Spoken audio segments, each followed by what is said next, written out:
Hello, everyone, and welcome into the Jimmy John's pregame show. Tonight, we will get you set for another men's basketball matchup here at the warm, cozy Capitol Center. Today, Capitol will be out of OAC play for at least for this evening as they welcome in the Denison Big Red out of the North Coast Athletic Conference. Alongside Jimmy Bloomfield, I'm Charlie Danis. Well, Jimmy, this is going to be an interesting matchup. Denison, top 25 team, ranked number 16 in the latest rankings. And, you know, those NCAC teams, they're known for having great big men, great players in the post. No exception tonight for the Big Red. Yeah, and they've gone through their schedule already in the NCAC a little bit. They're 4-0 in conference play, and they played some of the tougher teams in conference, too. They played at College of Worcester, at Wittenberg, home against Kenyon as well, and they also beat Oberlin on the road. So 3 of those 4 wins came on the road. They beat Ohio Northern as well on the road earlier this season, 85-73, a pretty substantial margin there. So obviously a quality opponent in here tonight, and they definitely look like they have some size to them down there in the warm-ups. Meanwhile, Capitol coming off of a 75-67 win over Otterbein. Jimmy, I think you got to give Capitol a lot of credit. This was a close ball game throughout, but they were able to get the win over the longtime rivals, the Cardinals, in the end. Tyrell Jackson led the way with 17 points, but how about the performance of Dan Aubel off the bench with 14? Yeah, Aubel was the real story of that game because of the way that Coach spoke about him in that post-game interview as well. Dan Aubel's obviously going to be involved with this team moving forward. His role is only going to expand, and you mentioned Tyrell Jackson was the big leader in terms of scoring. He only had 2 points in the first half of that game and ended with 17.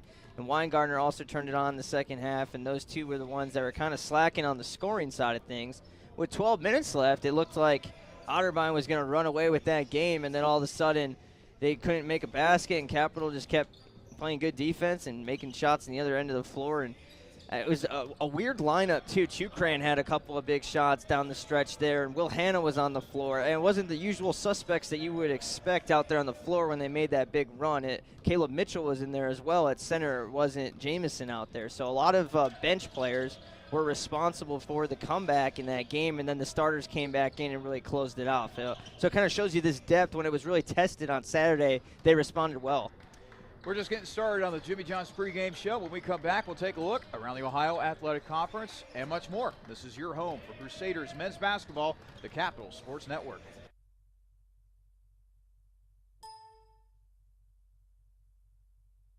With 14 TVs to watch your favorite team or the next big event, Planks Cafe and Pizzeria in German Village is ready for you and your group today.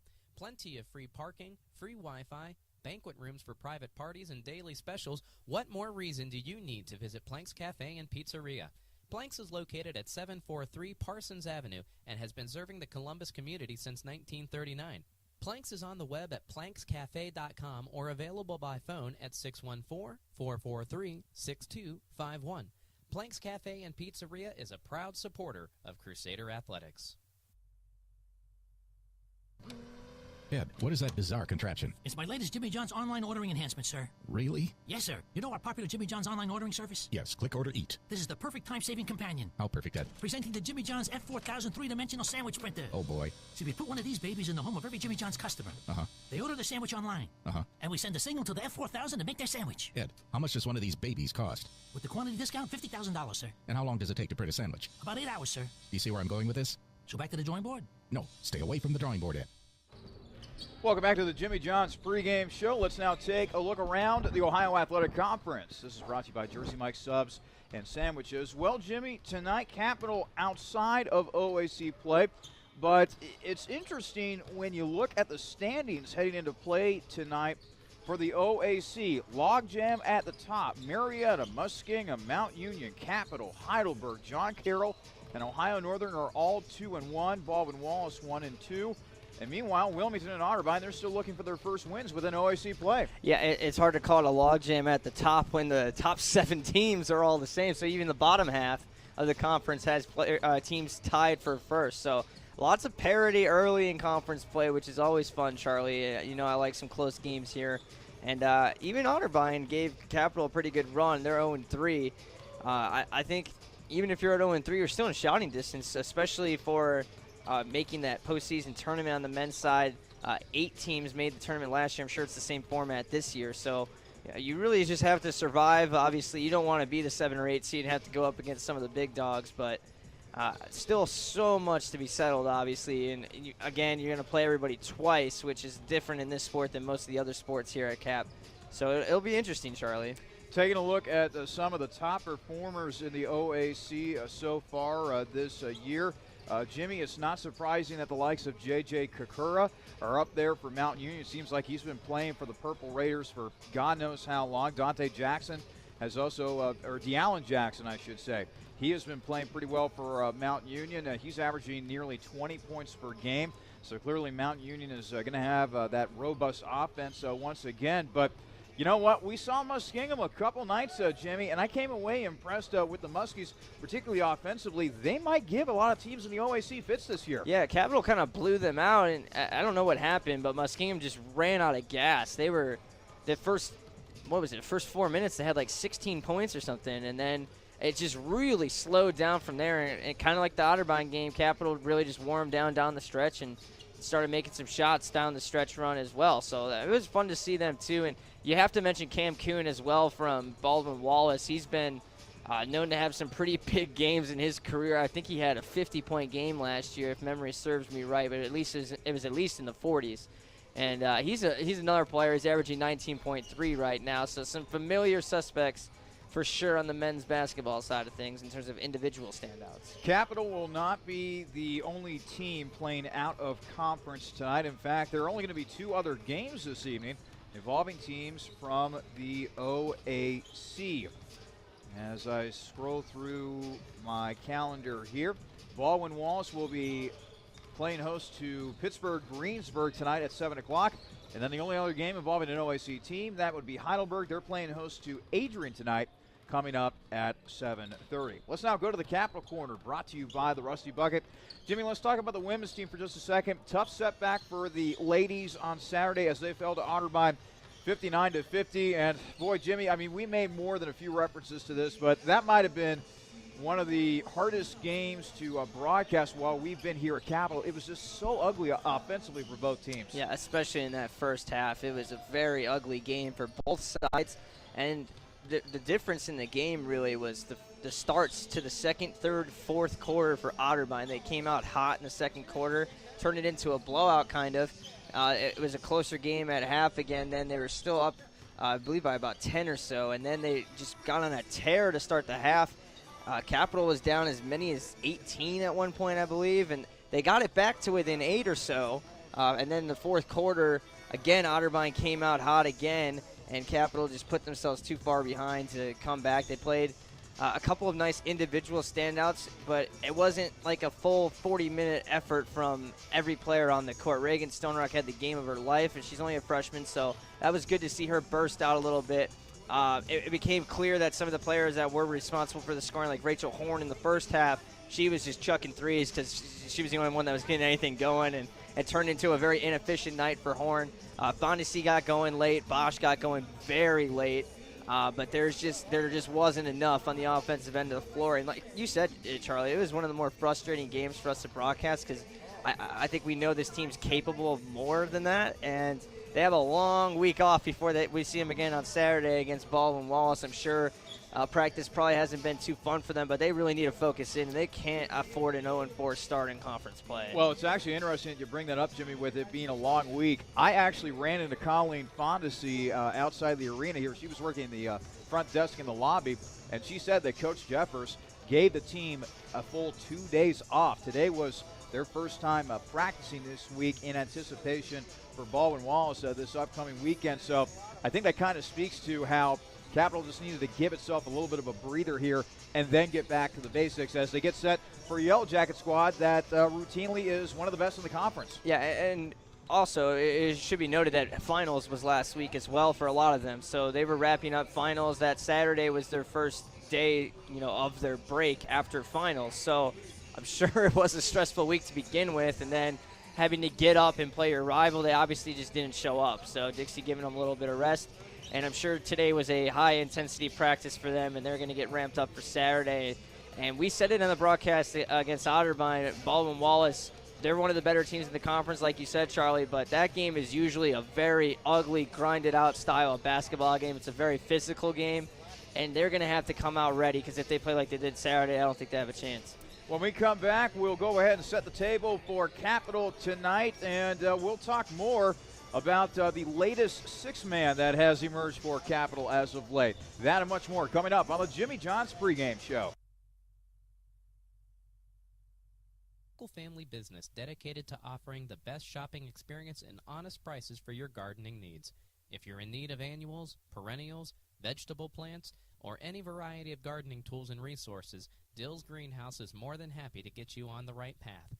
Dill's Greenhouse is located at 5800 Rager Road in Groveport, Ohio, and is open 7 days a week. Visit them online for more information at dillsgreenhouse.net. Dill's Greenhouse. Only nature does it better.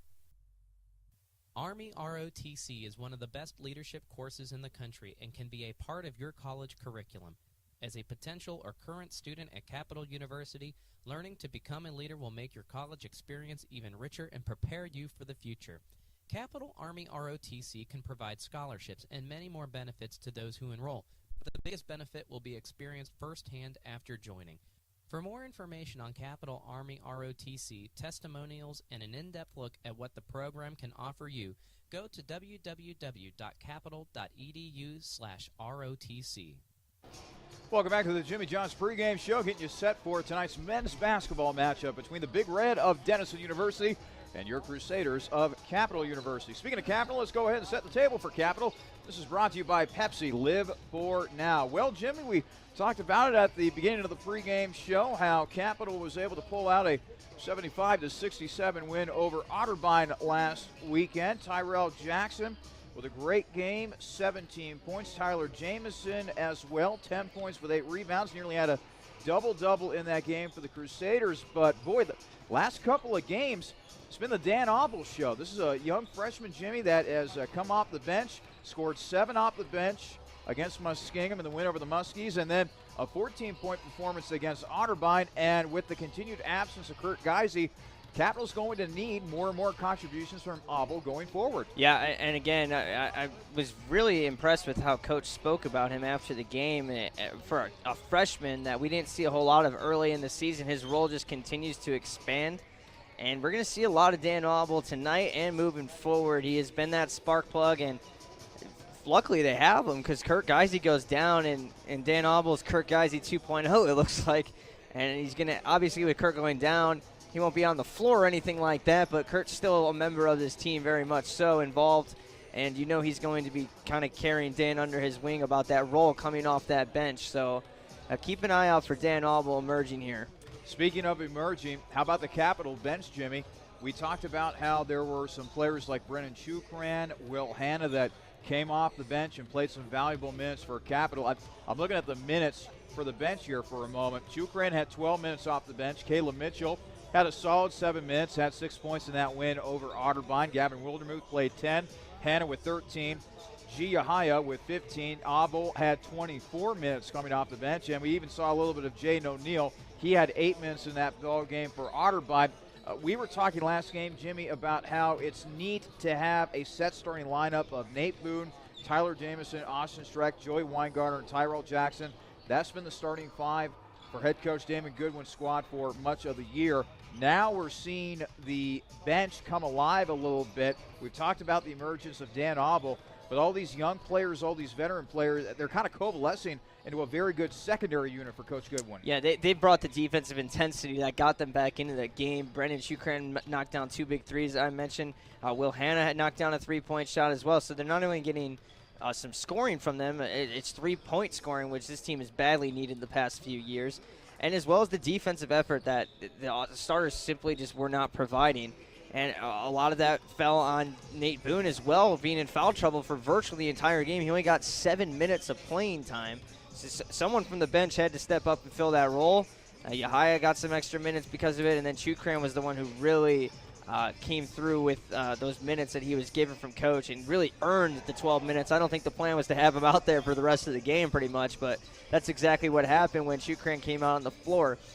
Moving forward, what does that mean exactly? I don't know. I don't know if Coach is going to turn to his bench as much as he did. I think that's just one of those games where you kind of had to send a message to the starters. If they're not going to get the job done, you're not going to be on the floor. And the bench has to be ready for that situation, and that's what they were. So they came through, and I don't think that you want to heavily rely on that bench, but it's good to know that if you need to send that message or get some efficiency from your bench, you can always turn to them, and they're going to step up for you. So, again, I'm not saying that it's a huge strength of the team, but it was definitely a huge strength on Saturday in the short term, and we'll see what it brings forward for us long term. I think the bigger story, Joey Weingartner only played 17 minutes. You need to get more out of him, and you need to get a lot more out of Nate Boone. That guy's a very good basketball player just from a footwork standpoint on the offensive end of the floor. We just haven't seen him, especially here at home. He's been in foul trouble like every game, Charlie. So, personally, we haven't gotten a chance to see him. I've seen some glimpses of it, and I'm hoping tonight is maybe the night where we get to see Nate Boone really go off.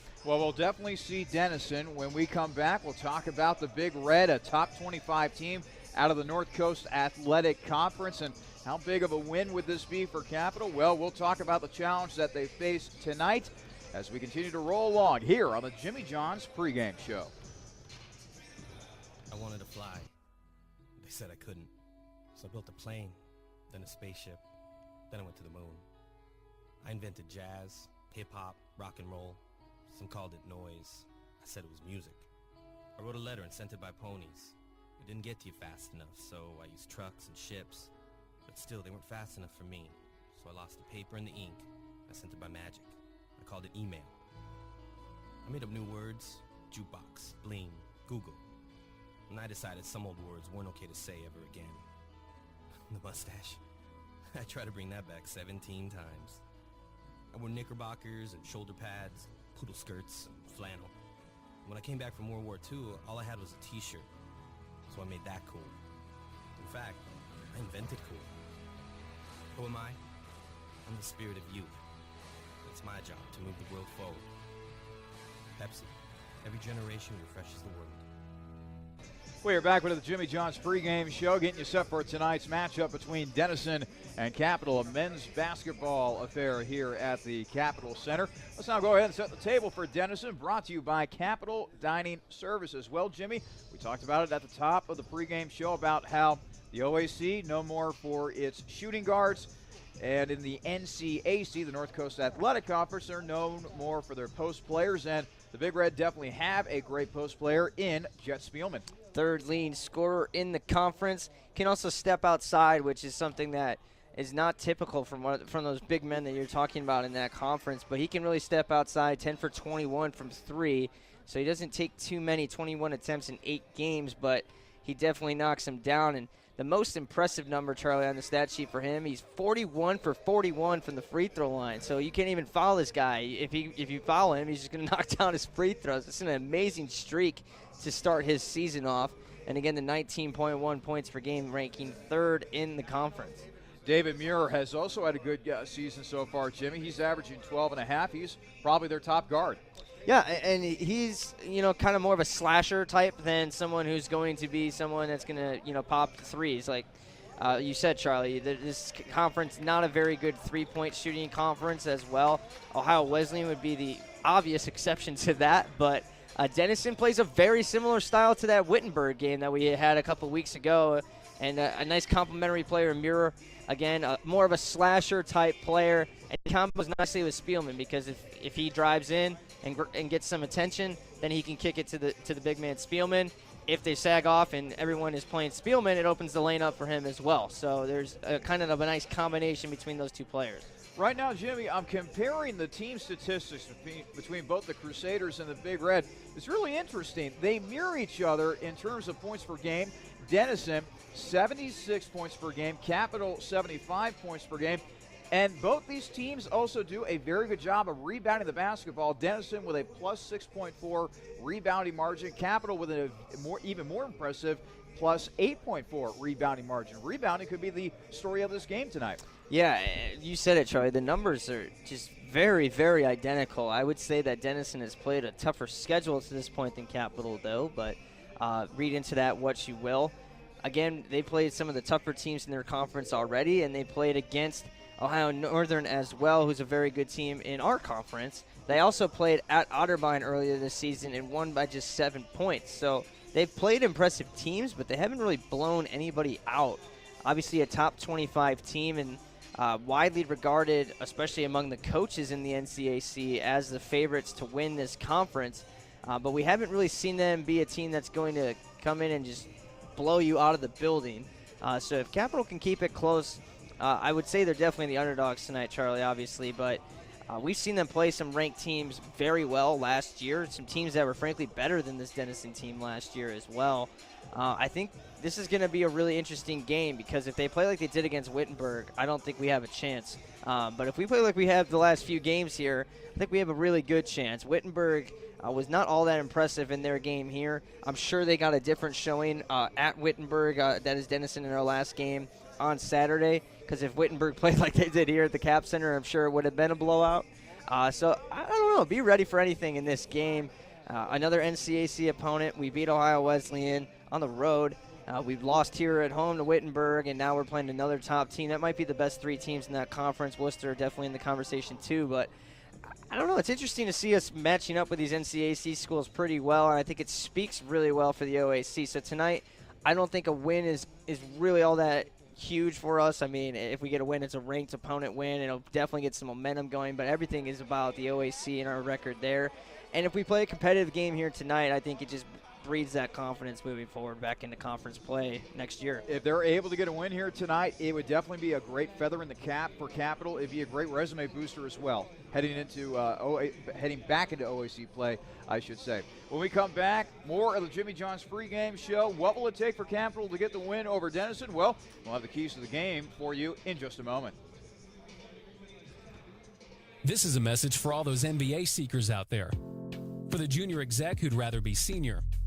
For the VP yearning to be CEO. And for everyone who'd call their job not just a profession, but a passion. Capital University's MBA program was built exclusively for professionals, experienced faculty, flexible schedules, and classmates you'll soon consider colleagues. Learn more at capital.edu/MBA. The Capital University MBA, for those driven to do more.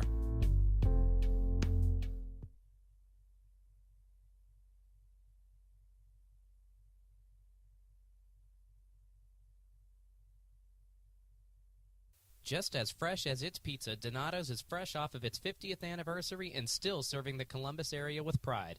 Now introducing online ordering, Donato's Pizza is ready for your order at any time from anywhere. Donato's also features a gluten-free menu and will even cater your next big event. Donato's Pizza in Bexley is located at 2800 East Main Street and is available by phone at 614-235-4477. Donato's Pizza, proud supporter of Capital Crusader Athletics. Welcome back to the Jimmy John's pregame show. We are mere moments away from tipping things off here at the Capitol Center as Denison, the Big Red out of the North Coast Athletic Conference, gets set to tangle with the Crusaders of Capital out of the Ohio Athletic Conference. It's now time for tonight's keys to the game. These are brought to you by the Marriott Columbus Airport. Mr. Bloomfield, the floor is yours. My first key here is going to be the style of defense that Coach Goodwin goes with. We saw him kind of moving from zone to man to press to man to zone. It was just trying to find something that was going to work against Otterbein, and they made a lot of outside shots. Otterbein made, I think it was over 10 3-pointers, and actually it was not 7 or 17 from 3. But they had knocked down, it was like 6 of 9 in the first half. A team that came into the game shooting 25% from outside. Obviously, today's style, they're going to be trying to control the paint on both ends of the floor. Luckily, we have Tyler Jamison to do that. He's going to be really tested tonight. And we'll see what kind of defense. I'm expecting Coach to use a lot more zone than he usually does. He's someone that seems to be very fond of the zone. He goes to it in times that I don't necessarily like to see it, but I think Coach is going to use a lot of that today. So what does that mean for key number 2 is going to be offensive rebounding. We saw second chance points tilt in Capital's favor 15-5 against Otterbein, and points in the paint was 26-16 in favor of Capital too. So controlling that paint on both ends of the floor is going to be huge, and I think a lot of it's going to depend on the defensive style they play. If they play that 2-3 zone, they need to get the ball and limit the second chance points off those misses from Denison. We saw that they know how to attack a 2-3 zone, which is very good. So maybe in practice, they've kind of carved out the weak spots in their own zones, and are starting to focus a little more on that. But don't be surprised to see that here again tonight. And then I think the biggest key is to slow down Spielman and make someone else beat you. There's a huge drop-off from Spielman. It goes from 19 points a game to Mir at 12, who's pretty good himself, and then down to Woolard, who's off the bench actually, their third leading scorer at 9. So there's not a whole lot of scoring behind Spielman. If they can kind of slow him down and make the rest of these role players all step up a notch, that could be a good plan of attack. Those have been your keys to the game. Again, brought to you by the Marriott Columbus Airport. It's weird that Capital steps out of conference play this late in the season, in the middle of December to be more specific. But, Jimmy, on one hand, Capital has an amazing opportunity here to get one last solid out-of-conference win. As we talked about in the previous segment, this would be what I would classify as a resume booster. Absolutely. I don't know what their at-large chances look like at this point, but this would certainly be one that you can draw back on.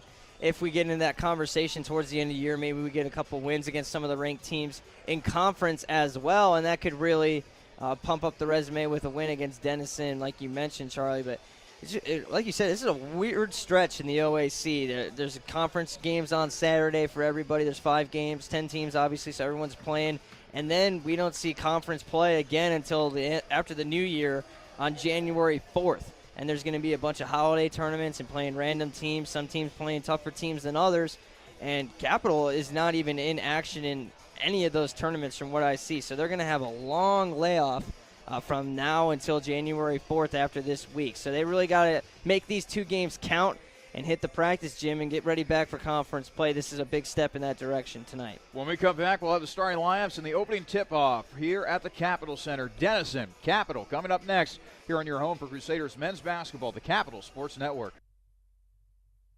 When looking for great food at low price, be sure to visit Peking Dynasty on the corner of Livingston and Sheridan, right near the Capital University campus. Peking Dynasty has a large selection of Chinese food and sushi, along with great-tasting chicken and beef selections that can please any appetite. In addition, Capital University students receive discounts with a valid ID any day of the week. That's Peking Dynasty on the corner of Livingston and Sheridan, right near the Capital campus, where we are proud to say, Go Cap!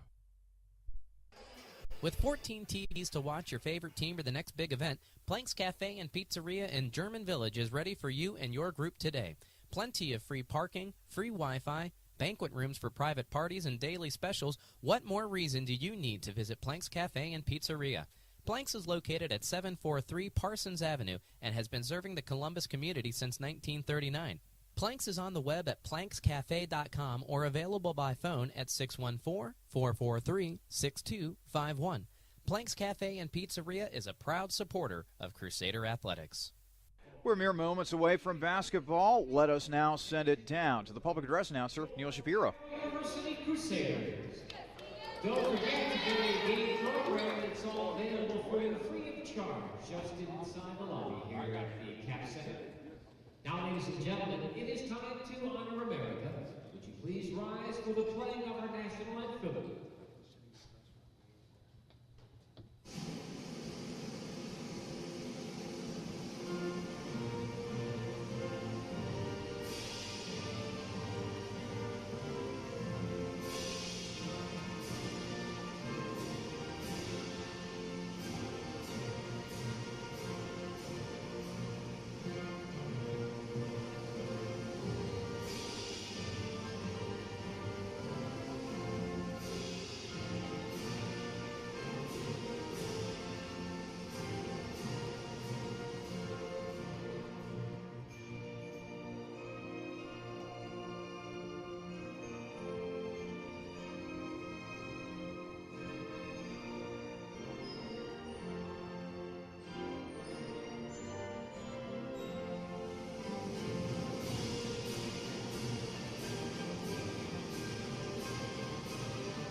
Let's now get you the starting lines for tonight's game. These are brought to you by Dill's Greenhouse. Only nature does it better. At forward will be the 6'7" senior from Winnetka, Illinois, number 10, Matthew Bauer. At guard will be the 5'10" senior from Granville, Ohio, number 20, David Muir. Also at guard will be the 6'2" junior from McLean, Virginia, number 22, Garrett Collier. At forward will be the 6'3" senior from New Albany, Ohio, number 23, Devin Pitts. And rounding out the starting five for the Denison Big Red, that would be the 6'7" senior from Granville, Ohio, number 33, Jet Spielman. The head coach of Denison is Bob Galoni. Now the starting lineup for your Capital Crusaders. At guard will be the 6'3" sophomore from Erlanger, Kentucky, number 3, Austin Schreck. Also at guard will be the 6' sophomore from Centerville, Ohio, number 22, Joey Weingartner. Also at guard will be the 6'2" senior from Dublin, Ohio, number 23, Tyrell Jackson. At forward will be the 6'7" freshman from Columbus, Ohio, number 33, Nate Boone. And rounding out the starting five for Capital will be the 6'6" freshman from Chillicothe, Ohio, number 45, Tyler Jamison. In his 22nd year as head coach of Capital, that would be Damon Goodwin. Capital wearing their customary white jerseys, white shorts with purple piping down the sides. The numbers are purple letters. The lettering is white, outlined by purple. Meanwhile, Denison going with their customary red jerseys and red shorts. They have, looks to be, white numbers outlined by gray and a very fancy script I noticed during warm-ups on the front of the jersey. Kind of like those old Syracuse jerseys from back in the 80s, Jimmy. Yep. It's going to be a good one tonight. I'm pretty excited about this game, Charlie. It's always fun to see a ranked opponent come in, be it any sport. And it's going to be a fun one here at home. Always like the opportunity to knock off a top 25 team at home, and Capital's had a lot of success doing that across some other sports this season, and hopefully the basketball team can kind of feed off some of that momentum. Our officials tonight are Matt Abbott, Ace Osborne, and Keith Johnson. Our opening tip-off, that's brought to you by Zoe's Cafe. Both teams have taken the floor. Jumping for Denison will be Matthew Bauer, and jumping for Capital will be Tyler Jamison. Denison 16th in the country, according to the latest rankings. Capital looking to knock them off tonight. And at our opening tip,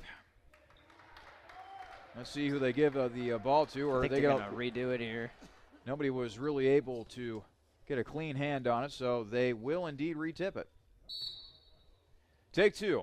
And this time it's won by Denison to begin the ball game. We're underway here at the Capital Center. Dribbling with the ball is Garrett Collier. Collier will now hand off to Spielman, who comes in here averaging 19.4 points per game. It's back in the hands of Collier. They go inside, and it is missed by Denison. The rebound is taken by Austin Schreck, off the miss by David Muir.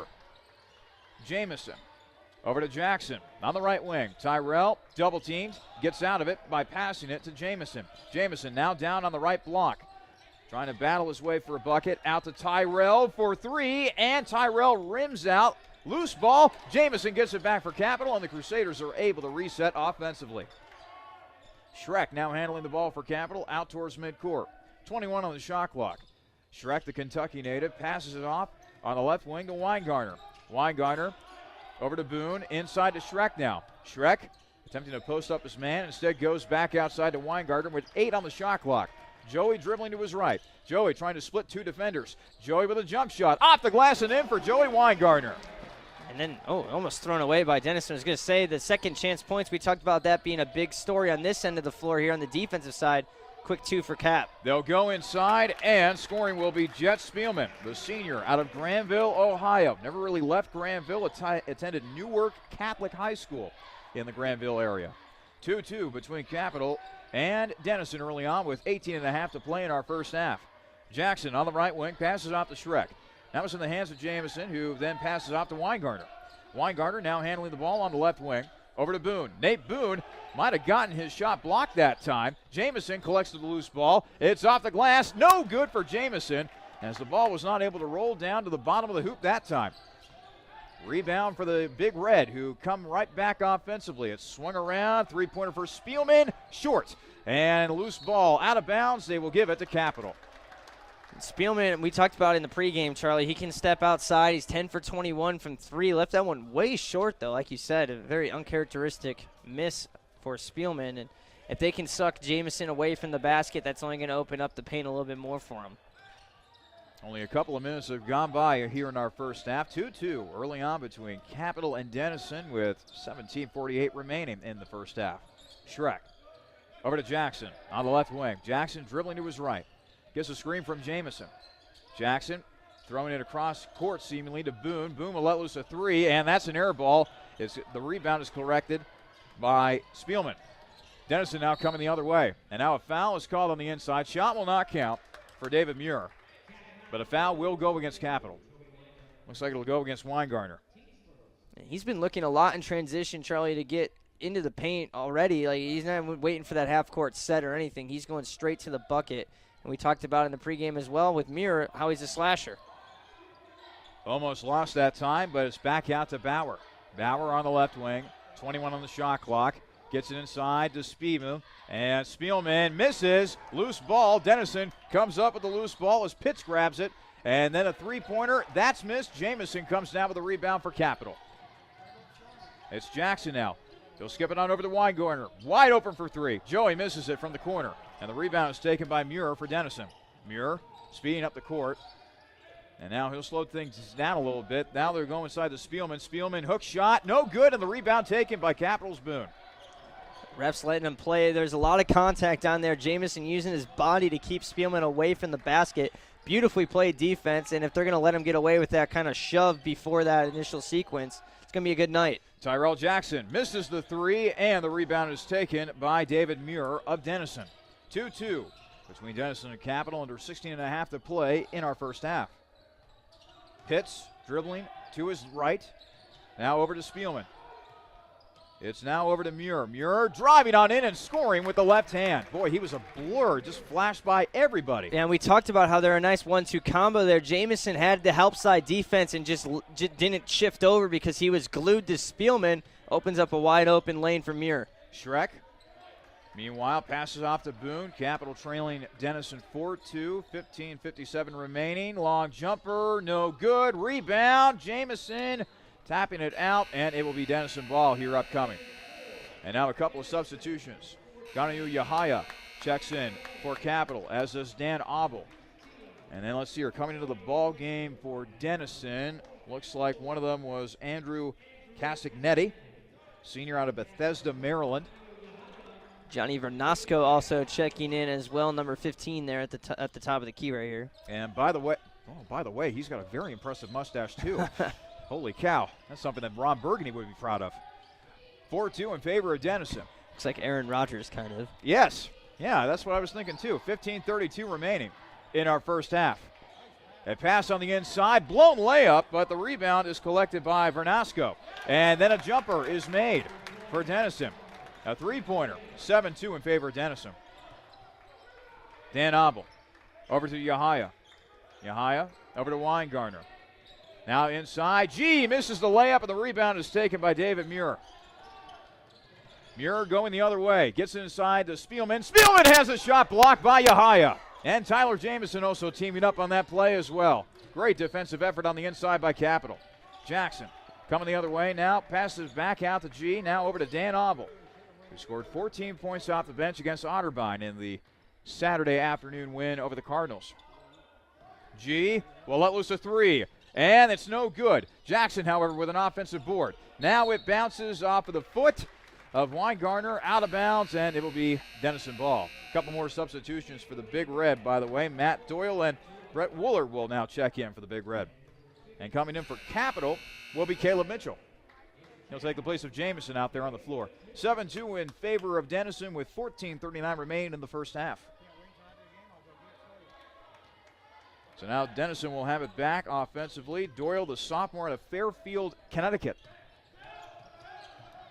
Vernasco passing off to Doyle. Now it's over to Woolard. Woolard, a senior out of Newark. Woolard dribbling in, pass inside, and the layup converted by Castignetti. And a timeout is now going to be taken by Capital. We will step aside as well. 14-19 remaining in the first half. It is Denison 9, Capital 2 here on your home for Crusaders men's basketball, the Capital Sports Network. It's the perfect sports bar because it's not just a sports bar.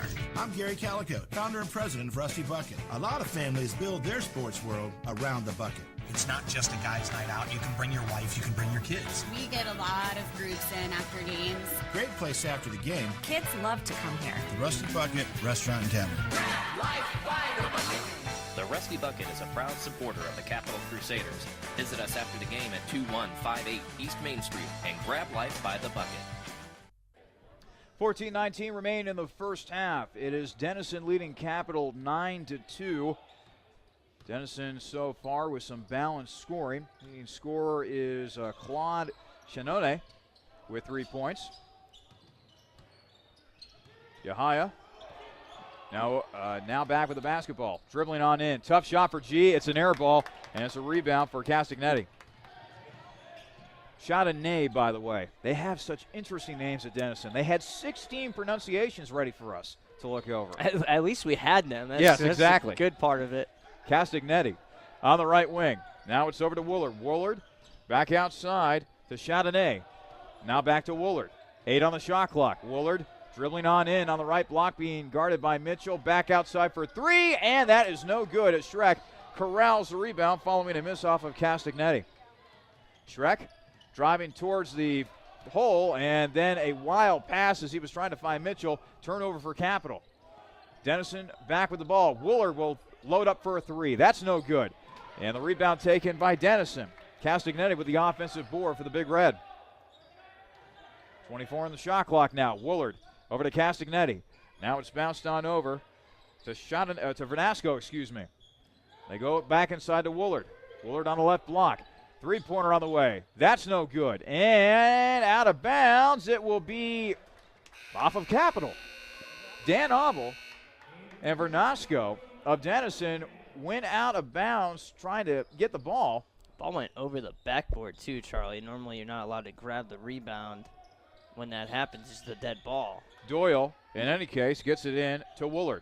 Woolard now dribbling around, and let's see here. A foul's going to be called against Caleb Mitchell, although I will say this, Woolard was kind of getting a little aggressive with that arm bar. He certainly was, Charlie, but Mitchell is having a lot of trouble right now with Woolard from the outside.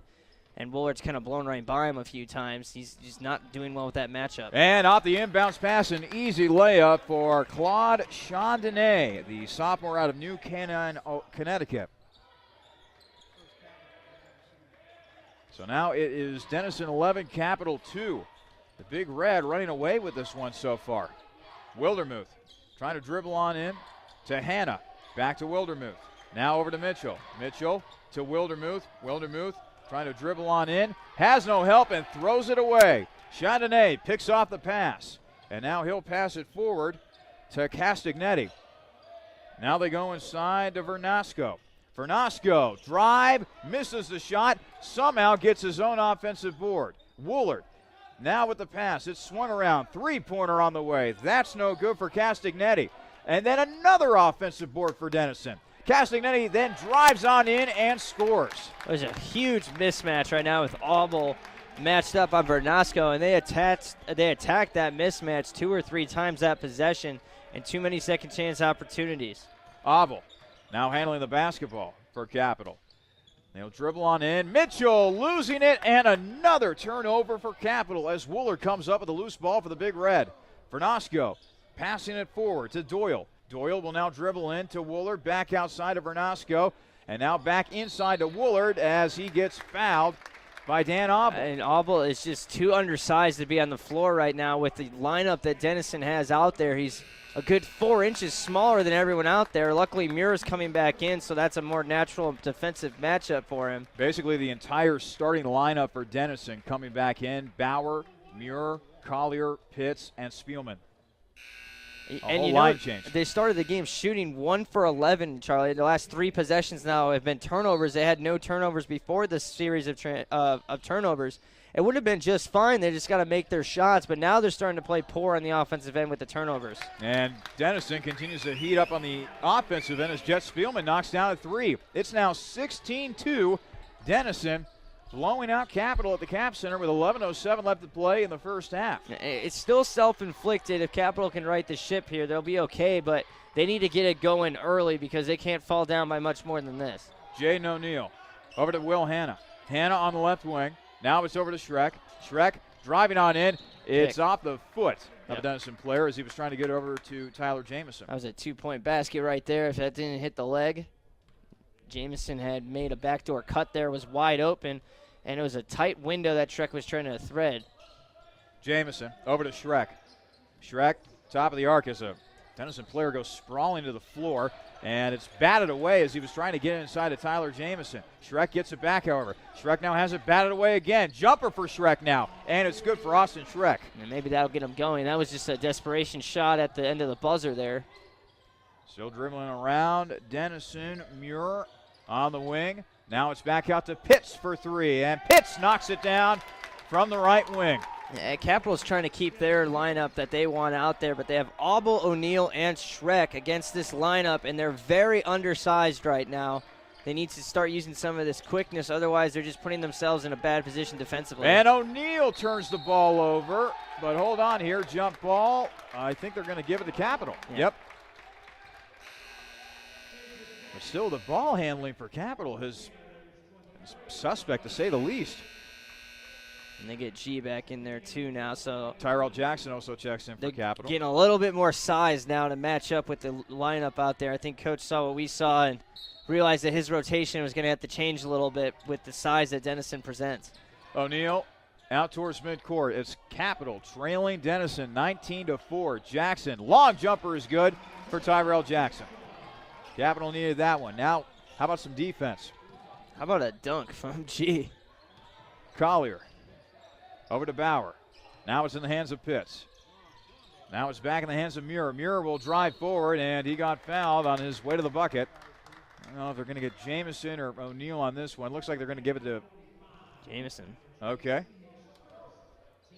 Thought it was O'Neal myself. So Muir will now head to the free throw line. Muir, like Jet Spielman from the Granville area, went to nearby Newark Catholic High School, so he stayed home, relatively speaking, when he made his college selection as he knocks down his first free throw. It's interesting. He's got a brother on the team, Alex, but as I look at my roster, his name, one of a few names that was crossed out on the roster. Apparently, either he's not going to be playing tonight or he didn't make the trip.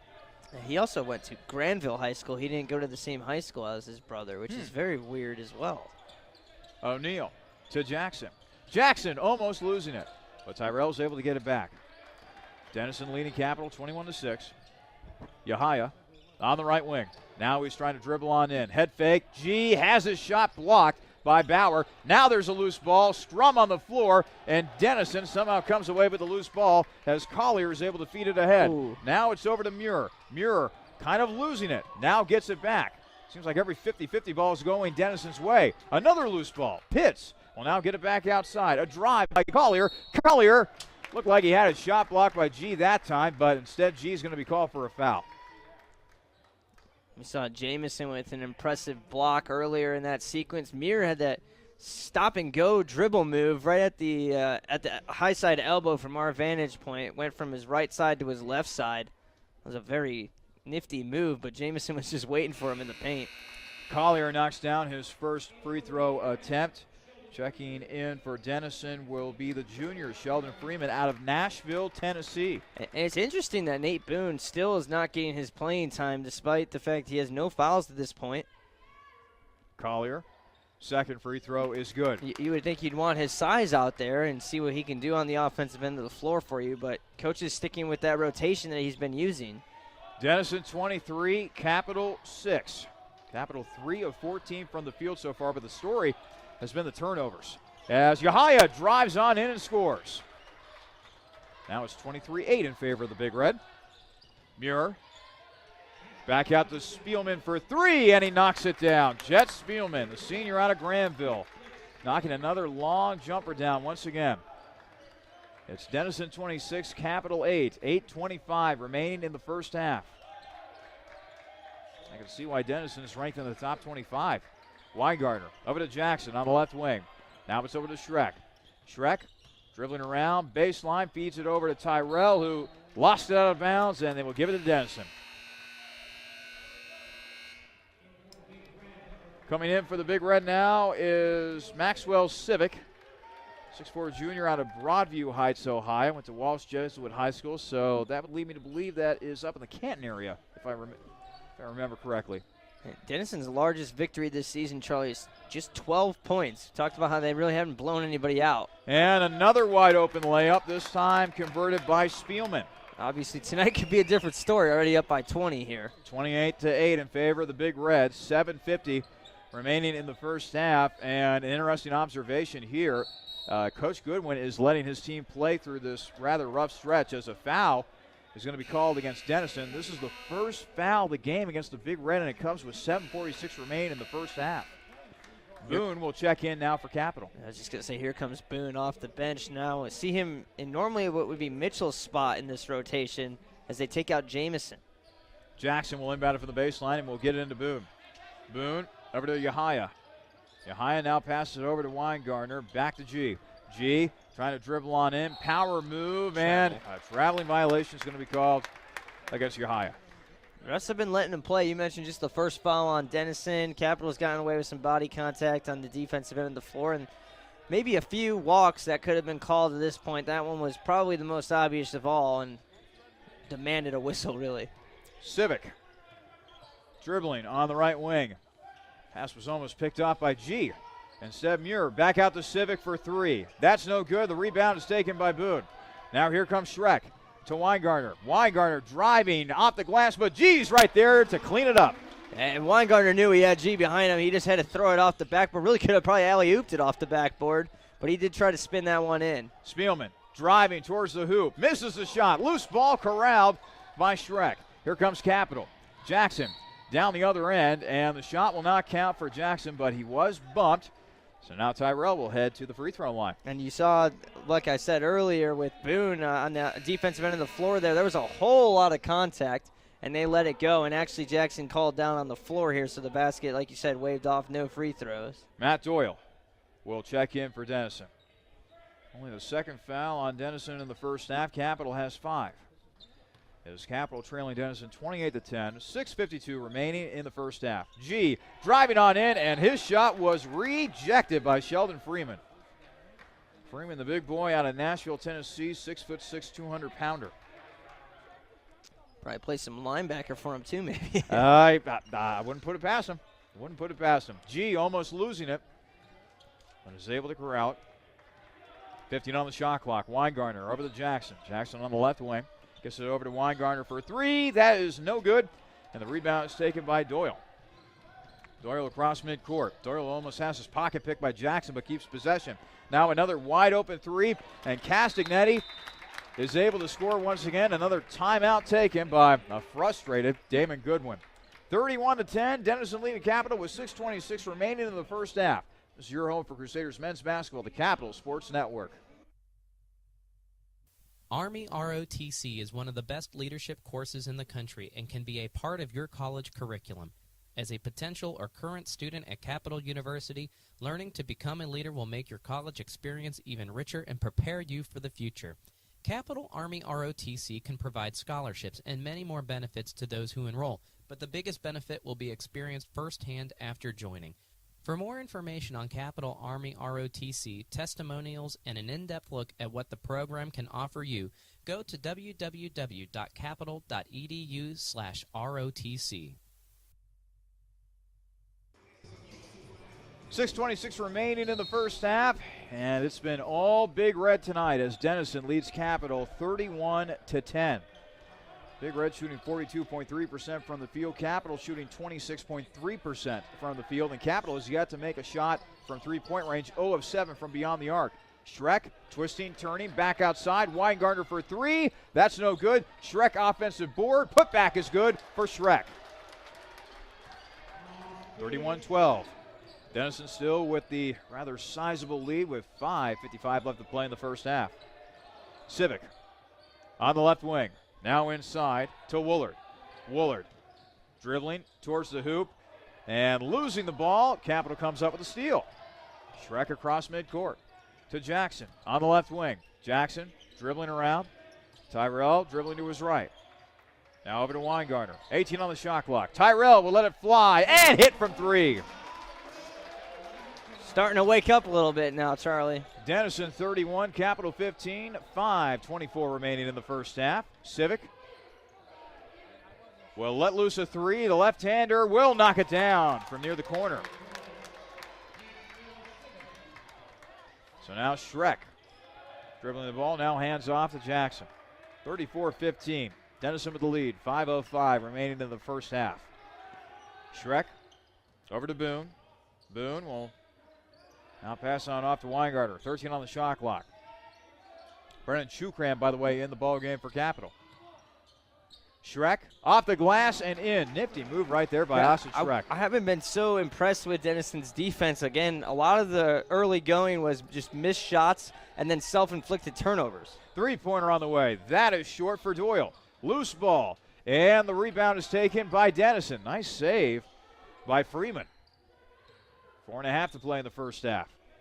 Denison 34, Capital 17. Castagnetti on the right wing. Thought about. Now they go inside to Woolard. Woolard double teams. Now they go back outside. Chukran guarding Doyle. 6 on the shot clock. 3-pointer on the way. That is knocked down for Civic, the Broadview Heights, Ohio native. Good defense. And they force a shot that maybe they didn't want.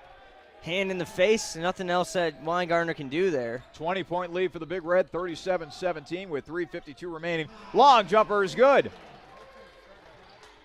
37-19 now. Doyle passing it off to Woolard. Woolard dribbling around. Now it's over to Civic. Long 3-pointer. That's no good. Loose ball corralled by Freeman for Denison. Another offensive board for the Big Red, and another foul will be called against Capital, as Nate Boone is going to be called for the foul. I looked into Freeman if he is on the football team. He's not, but interesting fact that his father, Sherman, actually played D1 ball at the University of Akron as well. So good lineage of basketball for Sheldon Freeman. And his dad, a former Akron Zip. How about that? So apparently the athletic bloodlines are flowing freely in that family.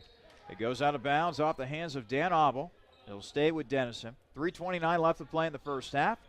Denison 37, Capital 19. Collier dribbling on in. Back out to Pitts. Then Muir thought about a 3. Says pulls back. They go back inside now to Spielman. Spielman almost losing the ball to Boone, and then Boone called for a reach-in foul. That should be a bonus for Spielman. He'll head to the line again. He's 41 for 41 from the free throw line this year. Interesting note on him and Muir. We talked about Newark Catholic High School quite a bit. It's actually because they were high school teammates there, and they've played every year together since. So both seniors with this team. They were both members of the NCAC tournament team last year, and David Muir actually scored 38 against Capital last year, which was a career high for him. Spielman knocks down the first free throw. You know, that has to be really neat. You grow up with a guy, you go to the same high school with another guy, and then you go to the same college as that guy. Yeah, I'm sure they're roommates and all that too, based on just the fact that they've played basketball together for, how long? You probably played AAU or something like that in middle school as well. You never know. Spielman knocks down his second free throw. Again, it's a 20-point lead for Denison, 39-19. 3:00 lay left to play in the first half. Jackson swings it over to Auble.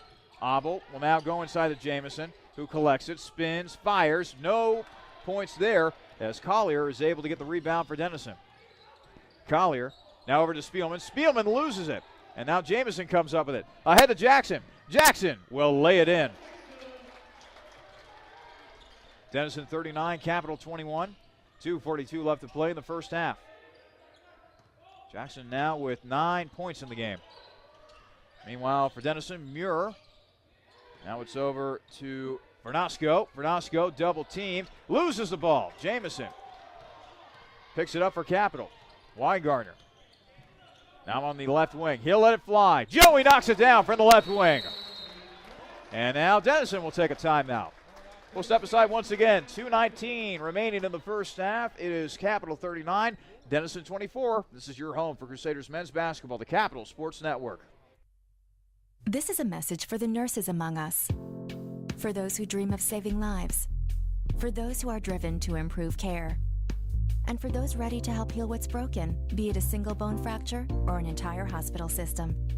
Capital University's advanced nursing programs are built for you. Engaged faculty, immersive learning, and intimate classes where you'll know everyone's name. To learn more, visit capital.edu/nursing. Advanced nursing at Capital University, for those driven to do more. 2:19 remaining in the first half. Denison with a 39-24 lead. No surprise here as Jet Spielman leads the Big Red in scoring with 12 points. Meanwhile, the leading scorer for Capital at the moment is Tyrell Jackson. He's got 9. Charlie Danis and Jimmy Bloomfield bringing the action tonight from a rather chilly Bexley, Ohio, and it's only going to get colder from the most recent weather forecast. As the ball will go out of bounds, it'll be Capital basketball. Although, Jimmy, I received good news via the weather report. No snow on Saturday. It is actually going to be warming up near the 50s, which is actually tropical at this time of year. That is marvelous to hear. Good news. My Porsche is covered in ice right now, so anything to break that up would be good. I got a nice Ohio State mat out in front, and it is just a brick of ice literally in front of my door right now. Yeah, it took me a while to thaw my car out this morning, too. Dan Abel dribbling around for Capital on the right wing. Now he gives off to Tyrell Jackson. Jackson quietly putting together a very nice game for Capital. Now it's to Abel. Abel dribbling around to Chukran, back to Tyrell. 10 on the shot clock. Now it's back to Chukran. Chukran, long jumper. Brennan not able to hit it. And the rebound is taken by Garrett Collier. And only 4 players have scored for Capital at this point, Charlie, and only 5, despite 13 players on the floor, only 5 players other than the ones that have scored have taken a shot. Spielman scores another 2 for Denison. He's now got 14. It's now a 41-24 lead for Denison over Capital. With 1:25 remaining in the first half. Chukran, 4-3. Brennan knocks it down from the right wing. I wasn't sure if Coach was going to give him some extended minutes tonight due to his effort against Otterbein. It's clear that he has, and Chukran's been working on the outside shot, and he's in there for his defense mainly, though. 3-pointer on the way for Spielman, and Spielman knocks it down. 44-27, Denison with the lead. It's certainly not hard to see why he's one of the best players in the NCAC. Jumper for Weingartner's no good, and the rebound is taken by Denison Spielman. 53 seconds remain in the first half. Denison 44, Capital 27. Spielman trying to drive on in, back out to Pitts. Pitts with a pump fake, now going down the lane, passing it off. Jumper, no good, and the rebound taken by Jackson. Off the miss by Bauer. Jackson, free throw line jumper. That's good for Tyrell. He's got 11 points. Spielman has 17 for Denison. He's already equaled his season average here in the first half. It's a monster half for him, and big reason why Denison's up 15 right now, but Jackson keeping Capital alive. About a 3-second differential between the shot clock and the game clock, and now a foul called against Capital. Stopping the clock with 19.6 seconds remaining, so the foul will go, looks like against Nate Boone. Oh, actually, excuse me, Joey Weingartner. And Collier, not a very good free throw shooter, Charlie, 64% on the year. Collier, a junior out of McLean, Virginia. Denison, one of those schools that is able to recruit very successfully, I might add, on the East Coast. A lot of kids from Connecticut, Virginia. Abel, meanwhile, handling the ball for Capital after the miss. And now, boy, he had a wide open 3 after his man fell down, but instead passed off to Schreck. 5 on the shot clock. Abel will let loose a 3, and Dan will knock it down. And that is how the first half will end. Well, yeah, damage assessment only down 12. That's not bad, Charlie. Yeah, considering how big a hole Capital was at one point in this game, only being down by 12 heading into halftime, it's actually kind of a minor miracle. At the half, it's Denison 44, Capital 32. And when we come back, we'll go through the stats of that first half and take a look at some action involving OAC teams as part of the Rusty Bucket Halftime Show. This is your home for Crusaders men's basketball, the Capital Sports Network.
And welcome into the Rusty Bucket Halftime Show. Alongside Jimmy Bloomfield, I'm Charlie Danis. At the half, it is Capital trailing Denison 44-32 here at the Capitol Center.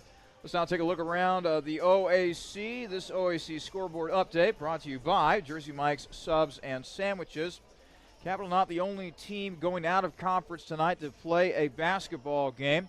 They're just about to start the second half at Baldwin-Wallace. And boy, right now the Yellow Jackets are putting a whooping on Pittsburgh-Greensburg to the tune of 60-28. Mercy, Jimmy, that is a whooping.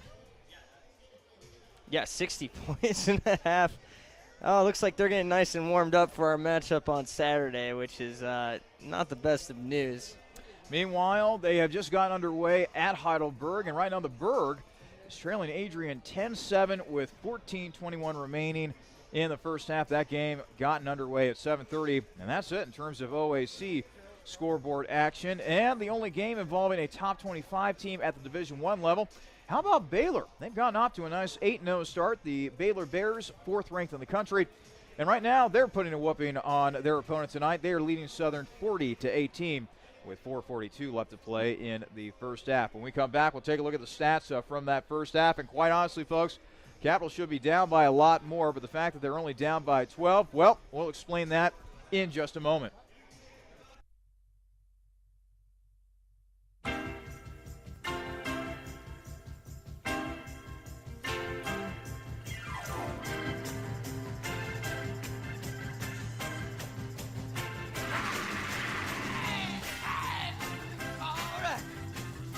Jump up, get it.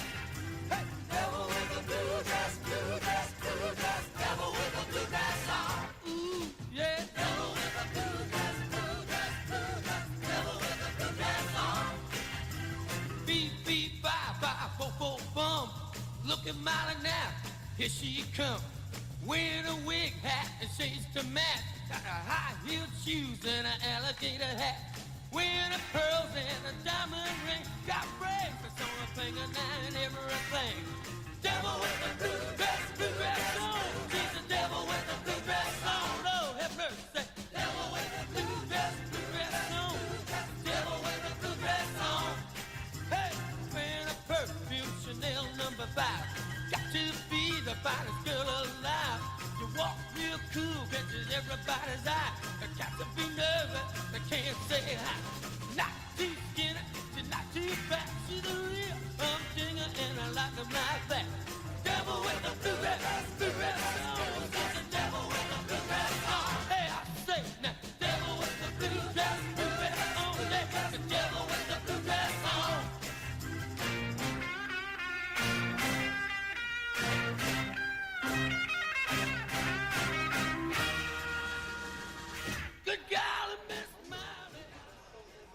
Welcome back to the Rusty Bucket Halftime Show. At the half, it is Denison leading Capital 44-32. Let's now take a look at the halftime stats brought to you by Planks Cafe. First for the Denison Big Red, not a big surprise here. Jet Spielman came in here averaging 19.4 points per game. He's got 17 at the half already on 6 of 11 shooting from the field, 3 of 4 from three-point range, and, oh, by the way, a perfect 2 of 2 from the foul line as well. 4 points for David Muir, 2 points for Garrett Collier, 3 points for Devin Pitts, 6 points for Matt Civic, and 5 points for, hold on a minute, want to get the pronunciation right here, Claude Chardonnay. And 7 points for Andrew Castagnetti. In summation, Denison shot 45.5% from the field. They were 8 of 17 from beyond the arc, 47.1% from three-point range. And their free throw percentage in the first half, a very efficient 85.7% on 6 of 7 shooting from the foul line. Meanwhile, Capital, their leading scorer was Tyrell Jackson. He had 11 points on 5 of 7 shooting. He was 1 of 3 from three-point range. 6 points for Austin Schreck, 5 points for Joey Weingartner, 3 points for Brennan Chukram, 4 points for G. Yahaya, and 3 points for Dan Abel. And that's it when it comes to players that scored in the first half for Capital. The Crusaders shot 43.8% from the field. They were 4 of 12 from three-point range, good for 33.3%, and they have yet to shoot a free throw in this game. Jimmy, 5 turnovers for Capital as opposed to only 4 for Denison. But, man, Denison just doing a great job of sharing the ball. They got 12 assists as opposed to only 4 for Capital. Yeah, 12 assists on 15 made shots, so that kind of shows you the efficiency of the offense. The turnovers haven't been bad for Capital, but there was that one stretch where they turned it over 3 straight possessions, and that's what really started to push the lead up for Denison. They started the game shooting 1 for 11, I think it was, at 9%, and it was open shots that they were missing too. So a lot of the damage was really self-inflicted. I would say once we got past that 10-minute mark and for a couple of minutes there, we really saw how good this Denison team can be. They were putting the clamps down defensively. They were pushing to transition. They were getting easy shots in transition. And we saw them knock down 8 3-pointers in the entire half, which is more than they average in a game. They average 7.5 a game. So that kind of shows you the display they put on offensively. That being said, the last 6:28, Capital went on a 22-11 run. And obviously has shown some life, and I think it's starting to slowly work. They're sticking to the game plan. It's going to be interesting how they match up in the second half because they're severely undersized right now, and the way that coach's rotation works, especially when he has G in there at the 4, they're very undersized, especially at the point guard position where Abel was guarding players 5-6 inches taller than him in the post at several times. And then there was even a time when him and O'Neal were on the court at the same time, which I think just can't happen against Denison. As much as you want to get O'Neal in there for his defense to guard maybe Muir, if you want to do that, you have to get Abel out because you can't have 2 very undersized players against Denison, and that led to some of the mismatches again in the middle part of that half as well, Charlie. Let's go ahead and name our halftime heroes. Well, geez, obviously for Denison, it has to be Jet Spielman, but I give a lot of credit to Tyrell Jackson for Capital, Jimmy. I think he kept the Crusaders in this game. That's been his MO this year. He has kept Capital in a lot of ball games this year. He was a big reason they came back against Otterbein. Had some huge games in some of their earlier wins in the year as well. 11 points in the first half. He had a slow start. Remember, against Otterbein, he had just 2 points. And then he put in 15 in the second half. So could probably use another 15 from him in the second half again tonight. Jet Spielman, though, 17 points, 6 of 11, shooting 3 for 4 from outside. He has done everything offensively for Denison to this point, and he is going to be tough to slow down. When we come back, we'll have the second half from the Capital Center. Denison leading Capital 44-32. This is Crusaders men's basketball on the Capital Sports Network. It's for all those MBA seekers out there. For the junior exec who'd rather be senior. For the VP yearning to be CEO, and for everyone who'd call their job not just a profession, but a passion. Capital University's MBA program was built exclusively for professionals, experienced faculty, flexible schedules, and classmates you'll soon consider colleagues. Learn more at capital.edu/MBA. The Capital University MBA, for those driven to do more. Welcome back to the Capital Center. Just about to start second half action between the Crusaders and the Big Red of Denison. Denison hailing from the North Coast Athletic Conference, Capital from the Ohio Athletic Conference. So a non-conference game for both of these teams right smack dab in the middle of December. Weingartner starting on the bench here, Charlie, due to maybe the 2 fouls that he has, or maybe just to get Abel in there to guard Muir and keep Schrecken at the 2 guard. Dan Abel will be in there running the point for Capital at this moment. Spielman being guarded by Jamison. Pass picked off by Jackson. Here comes Tyrell down the other side. Tyrell will hold up now and pass it back out to Schreck. So a good start defensively for Capital. Abel over to Schreck on the left wing. Now it's over to Jamison. Jamison looking around, finally passed it to Jackson, over to Schreck. Schreck thought about a 3. A loose ball, and it is collected by Abel to Jamison. Back out to Jackson. Tyrell drives and scores. Way to keep your composure there with the ball just bouncing around. They were able to stay in their set, and Boone really cleared out the lane there. All Jackson had to do was drive. Spielman almost has pass knocked away by Schreck. Now it's back to Spielman. Spielman drives on in and scores. Good job at least by Jackson and not foul on the help side. Made that a little bit of a tougher shot, but it's hard to miss that when you're 6'6" and your head's at the rim. Denison 46, Capital 34. 18:52 remaining in the second half. Jackson is over to Schreck. Schreck will bounce it over to Jamison, who can't reach it. And we'll get a yell out of Coach Damon Goodwin as the ball goes out of bounds and goes back to Denison. And these next few minutes are really important, Charlie, in a 12-point game. Can't let the game get too far away of you anymore. You don't have enough time to come back. It was as much as 21 for the biggest lead of the day for Denison to this point. Muir to Bauer. Now another turnover for Denison as Jamison comes up with a loose ball. And Abel drives and scores. Whoa, look at Dan Abel. And then that was Boone again. You saw on the offensive end of the floor there, screening, not illegally, just clearing out a lane for his guards to come in for easy layups. Denison not able to contest either of those layups. And it's going good right now, Charlie. We're only down 10. Timeout taken by Denison. 18:23 remaining in the second half. It's Denison 46, Capital 36. This is Crusaders men's basketball. OSU Sports Medicine is a proud supporter of Crusader student-athletes by providing sports health services for Capital University athletics and student health services. Through the work and care of team physicians and athletic trainers, it's the team behind your team. For all fans, if you're looking to improve your physical performance, recover from an injury, or stay active for a lifetime, the experts at Ohio State Sports Medicine are there for you.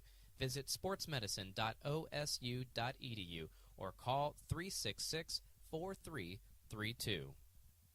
Denison once had a lead of 21 in this game. It's now down to 10, 46-36. Denison over Capital with 18:15 remaining in the second half. And yes, we did check our math. Pitts trying to drive towards Jackson's three-pointer on the way. Loose ball and is corralled by Jamison for Capital. Here comes Abel. Abel on the right wing. Now he'll go inside to Boone. Boone temporarily double team. Puts up a shot. Count the bucket and a foul. Nate Boone with the big play. And there's some of that footwork I was talking about, Charlie, in the pregame. He's a very skilled offensive player. Just hasn't been given an opportunity really to shine, especially in the home games. He's had one big game this year, but other than that, it's been a quiet year for Nate Boone and is in foul trouble already again with 2 fouls. But maybe he can get something going on the offensive end here. The former Bishop Watterson standout here in Columbus. Nate Boone at the free throw line trying to complete the three-point play. Free throw is up and no good for Boone. But the main thing is it's down to single digits now. 46-38, Denison with the lead, but Capital has been hard charging here ever since the closing minutes of the first half. Dribbling around with the ball is Woolard, and Woolard got fouled. It looks like it was a reach-in call. Looks like it's going to be against Nate Boone. Capital's first here of the second half. 17:43 remaining in the second half. Denison 46, Capital 38. Woolard. Now it's over to Spielman for three. No good. Rattled in and out. Loose ball. Woolard somehow got it back, and his hook shot was good. It's now 48, Denison 48, Capital 38, under 17 and a half to play in the second half. Abel on the right wing, swings it over to Jamison. Jamison is looking for some help as he dribbles to his left. Now it's over to Schreck. Schreck trying to dribble on in, has his shot blocked. Jamison tips it back out. Jackson thought about a three. Now he lets it go. Tyrell with the air ball. Jamison throws it back in. Somehow gets it over to Jackson. Tyrell with the leaner. That's no good. Loose ball. Jackson gets his offensive board, and now Capital will reset offensively. Abel on the right wing. Mercy. Jamison trying to back his man down on the right block. He's got good position. Loses the ball. Jamison gets it back, however. Back outside the Schreck. Now over to Jackson. Jackson with the pump fake. Jackson with some quick handles. Almost loses it. Now over to Abel.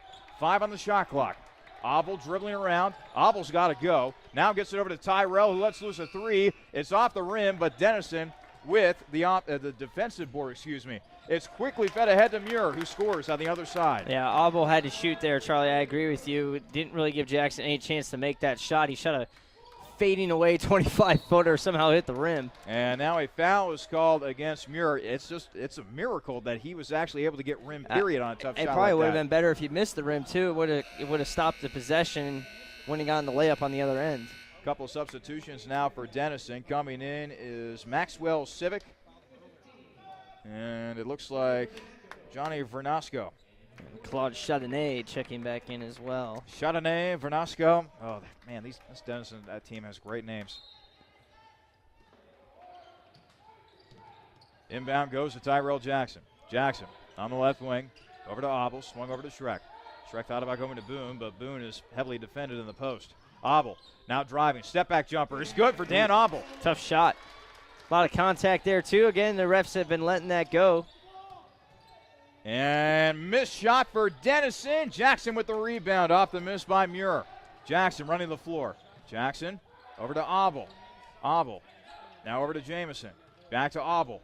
Dan looking for some room on the right wing. Goes inside to Boone. Boone turnaround. Jay is good for Nate Boone. It's back down to 8 now. 50-42 in favor of the Big Red. A little over 15 and a half to play here in the second half.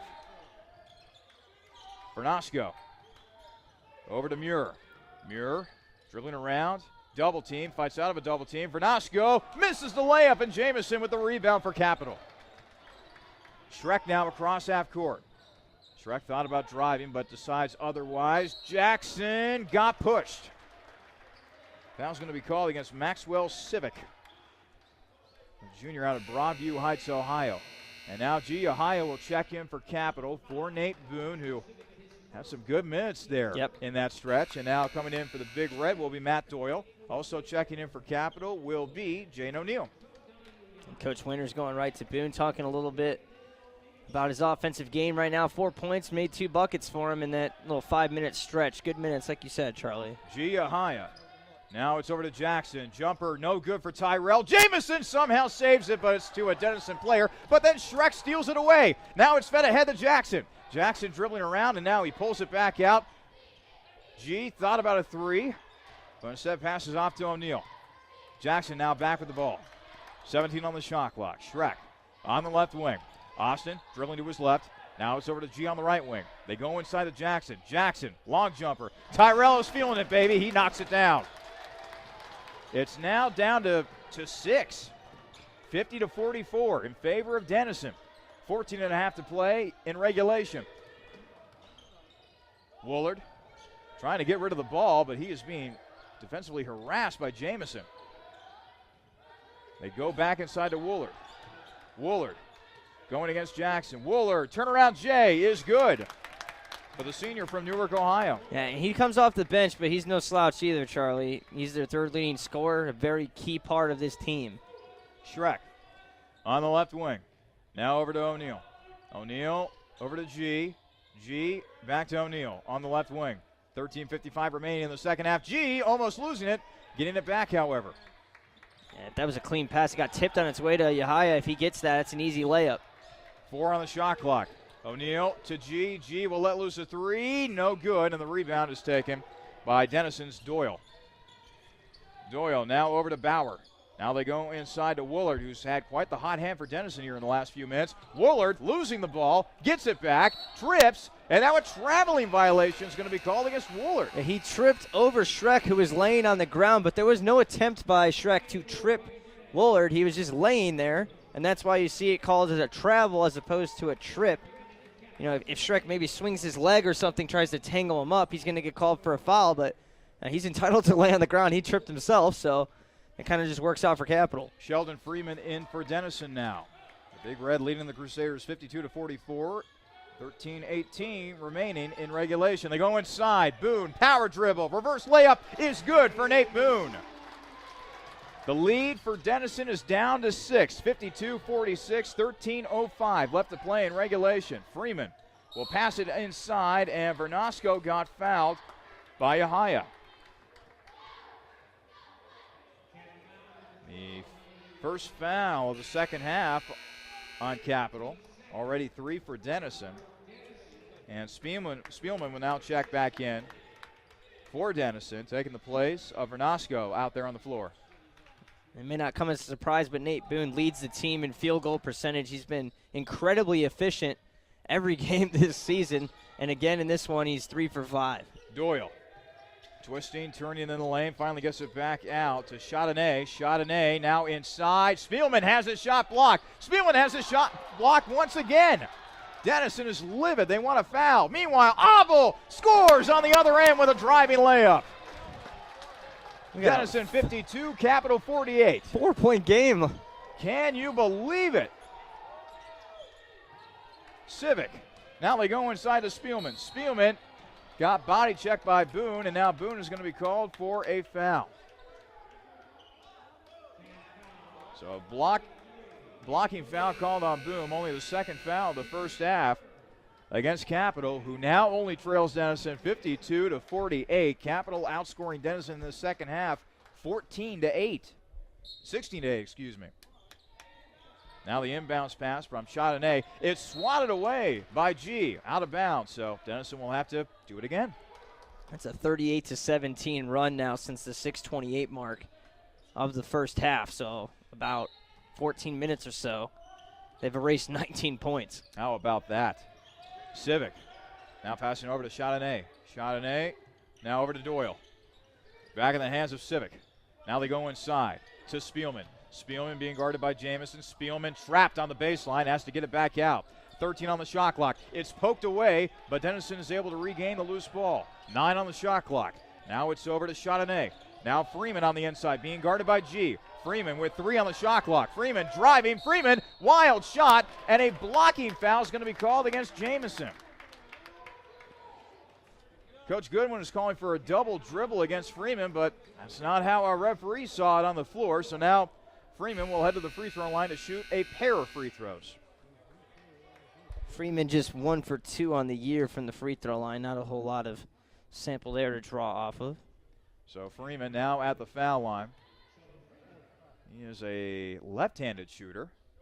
And barely grazed front iron right there. No good. Looking like the glass half empty side of 50%.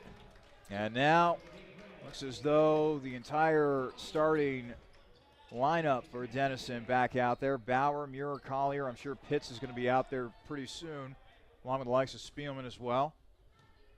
Actually checking back in will be Bauer.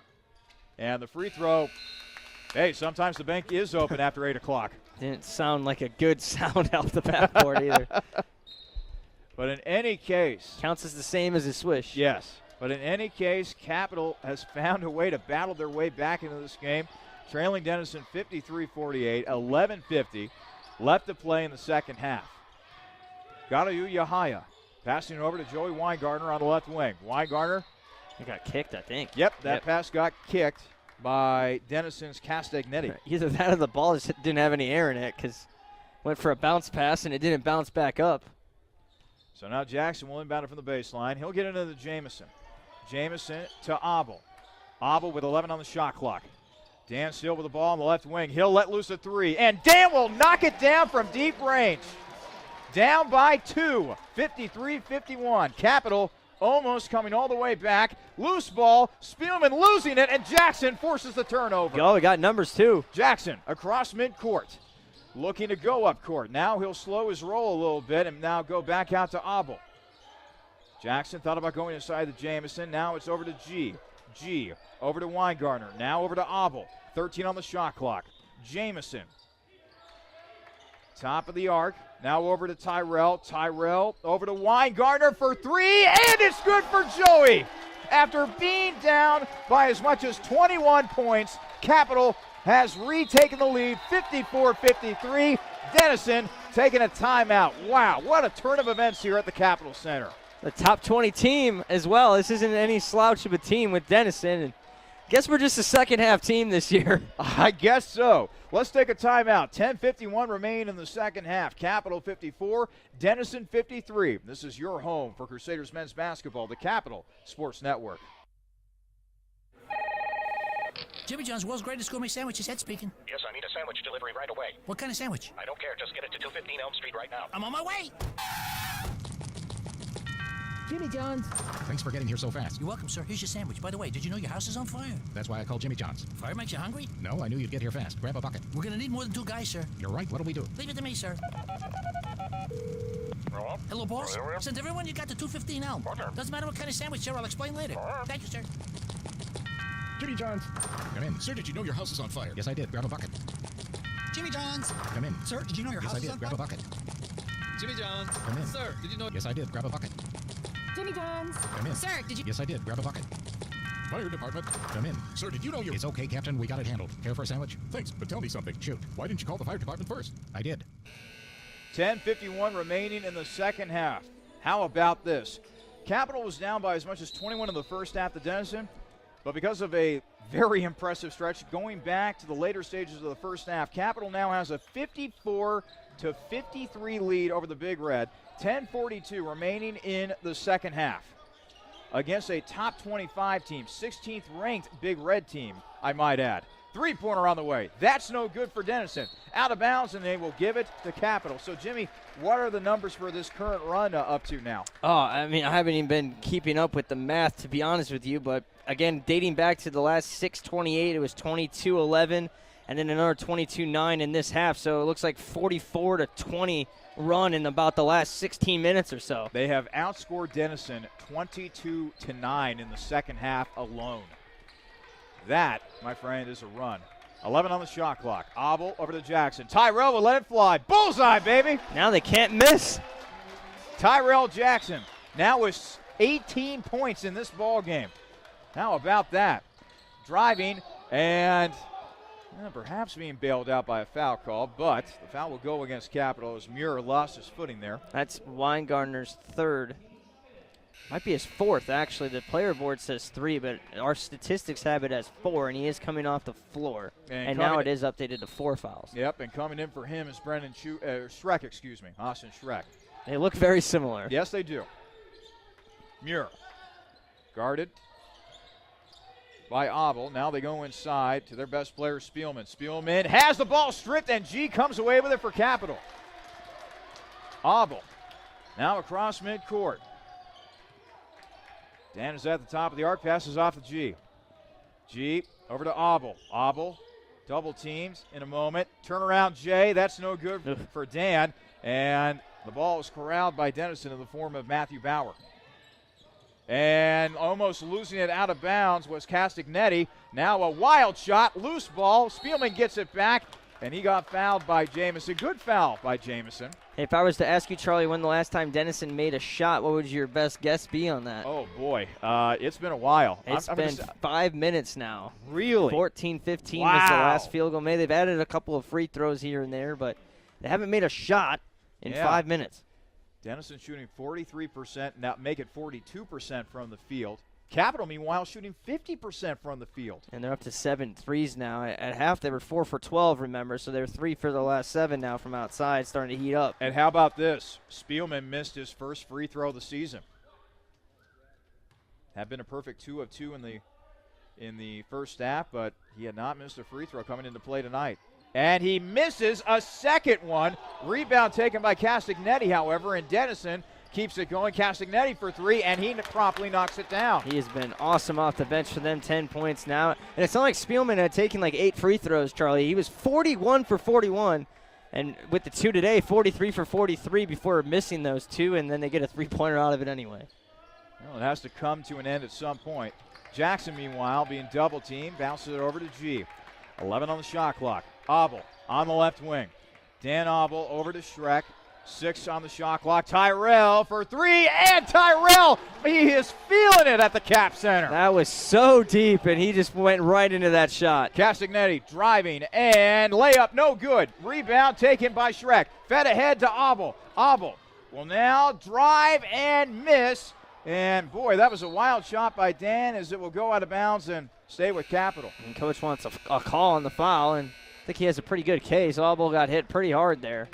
21 points, by the way, for Tyrell Jackson. And, by the way, speaking of Abel, Dan Abel's got 12 points in this game. And they're dictating the rotation now of Denison. I was talking the first half how the size of Denison was too much for Capital, and now Capital is making Denison adjust to them with the way that they've been playing on the defensive end of the floor. Pitts back in the ball game for Denison. Abel, meanwhile, is at the top of the arc for Capital, passing it off to Schreck. Capital with a 4-point lead, 60-56. G, long jumper is good. Maybe we can find a way to shoot at this end of the floor, both halves, because the last 3 times here, they've really done a nice job in the second half as opposed to the first. There's something about that rim to the left that's not so good, but the right one, it works perfectly. Woolard outside to Pitts. He'll let loose a 3. Missing. Schreck with the rebound. Schreck trying to run the floor. Schreck driving in and didn't get the bucket to go, but he was fouled. So now Austin Schreck will head to the free throw line. 7:47 remaining in the second half. Capital with a 6-point lead, 62-56 over the 16th ranked Big Red of Denison. Capitals now outscored Denison 30-12 in the second half.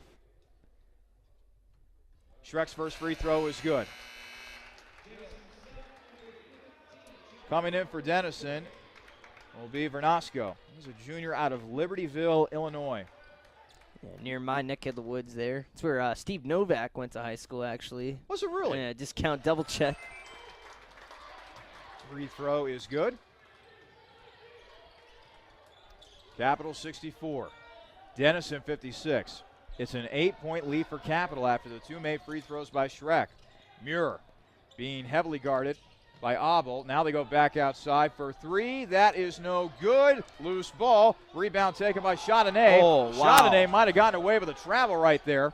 And now a feed on the inside. Tough shot. That's no good. Another offensive board, and this time the putback is good for Muir. And now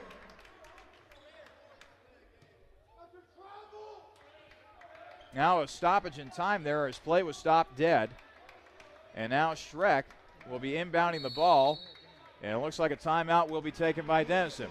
We will step aside as well. 7:18 remaining in the second half. Capital 64, Denison 58. This is your home for Crusaders men's basketball, the Capital Sports Network. Dill's Greenhouse is a local family business dedicated to offering the best shopping experience and honest prices for your gardening needs. If you're in need of annuals, perennials, vegetable plants, or any variety of gardening tools and resources, Dill's Greenhouse is more than happy to get you on the right path. Dill's Greenhouse is located at 5800 Rager Road in Groveport, Ohio, and is open 7 days a week. Visit them online for more information at dillsgreenhouse.net. Dill's Greenhouse, only nature does it better. Back here at the Capital Center, 7:18 remaining in the second half. Capital leading the 16th ranked Big Red of Denison, 64-58. Let's check the stats here for a moment. Capital shooting 50.9% from the field. Denison, meanwhile, shooting 41.2% from the field. Capital 8 of 20 from three-point range. Denison 9 of 23 from beyond the arc. And Capital has only gotten to the free throw line 3 times, knocking down 2 of those shots from the cherry stripe. Denison 7 of 11 from the free throw line.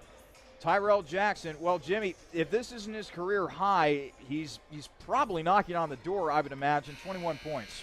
The big stats, if you look at the team stats, 19 points off turnovers for Cap. Denison has just 9.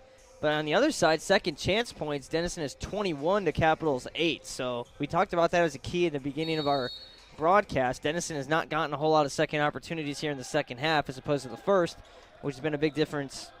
Also, just Tyrell Jackson's been the biggest, though. Jackson over to Schreck. Now it's back to Tyrell. Now it's back to Schreck on the left wing. 18 on the shot clock. Schreck dribbling to his right. Now it's over to G. Ahaya. G will hand off to Abel. Abel on the right wing. Now it's over to G. G dribbling down the lane, and he slams it home. It's like the Red Seas parted for G, and he just did the rest. Matches their largest lead now, gets all the momentum on their side. Bench is ready to go. 8-point lead for Capital, 66-58, 6:40 remaining in the second half. Muir over to Pitts. Pitts on the right wing. Now a three-pointer on the way. That is no good for Woolard. And now a foul called against Denison. Let's see here. That'll be the 5th one on the Big Red. They're inching closer and closer to entering the 1-and-1, and Jackson will inbound it from the baseline in the meantime for Capital. Abel now walking the ball up the floor.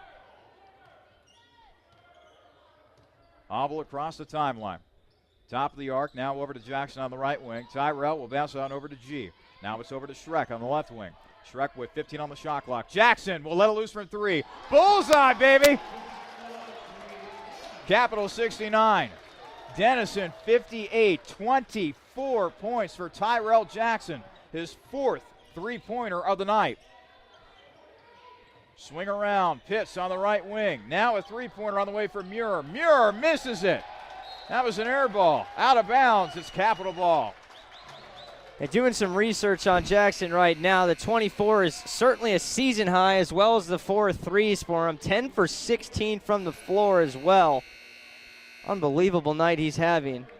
Jackson will be inbounding the ball for Capital momentarily. Coming back in for Denison will be Jet Spielman. Spielman, he's got 16 points in the game. This is kind of surprising, actually. Jackson has he been stuck at 16 points, Spielman? Yeah, Spielman has been very quiet. Jackson actually didn't score any game in double figures last year, which surprises me. And he certainly has hit his career high now. We still got 5 minutes to add on a little bit. Jackson, he's on the left wing. Bouncing over to Jamison. Jamison losing it, and Denison comes away with it. Pitts up ahead. He'll scream towards the basket and make the layup. It's now a 69-60 game. 5:18 left to play in the second half. Yeah, time to slow this game down now, really milk the clock, and make a shot at the end of your possession. That's the goal here. Abel to Jamison on the right wing. Jamison still looking for some help. He'll finally get it over to G at the top of the arc. 10 on the shot clock. Hits a streaking Shrek in stride for 2. What a pass by G. And Shrek has 10 and 6. He's had a nice night as well. Don't sleep on him. Chandonnet inside to Woolard. Woolard back outside. Spielman passing off to Pitts. 20 on the shot clock. And now a foul called on the inside against G. That's going to be free throws now for the Big Red. Sixth foul of the game for Capital. Denison, meanwhile, with 5. So now Brett Woolard, the 6'3" senior from Newark, Ohio. Newark very close to Granville, so that wasn't a big hype for Woolard when he decided to go to Denison. Free throw on the way is good. So he'll get one more.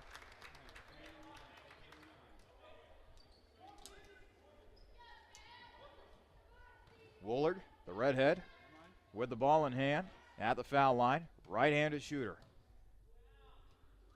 He'll put up the ball, and it is missed. A miss for Woolard as he splits a pair at the foul line. 71-61. Capital with the lead over Denison. 4:40 remaining in regulation. Dribbling the ball around is Dan Abel. Abel on the left wing. Abel still looking around as he's just milking this clock at this point. 11 on the shot clock. Jackson, he's been feeling it all night. Jumper from Tyrell, no good. Rebound taken by Woolard. And now Pitts will bring it across half court. He'll feed it ahead to Chandonnet. Chandonnet will now go inside to Spielman. Now it's back outside to Bauer. Bauer over to Spielman. Spielman being guarded by Jamison. Over to Woolard. Woolard will drive in. He's double teamed. 10 on the shot clock. Now it's over to Bauer. Bauer, his stop, and his pass is picked off by Abel. Here comes Dan on the other side. Abel drives on in and scores.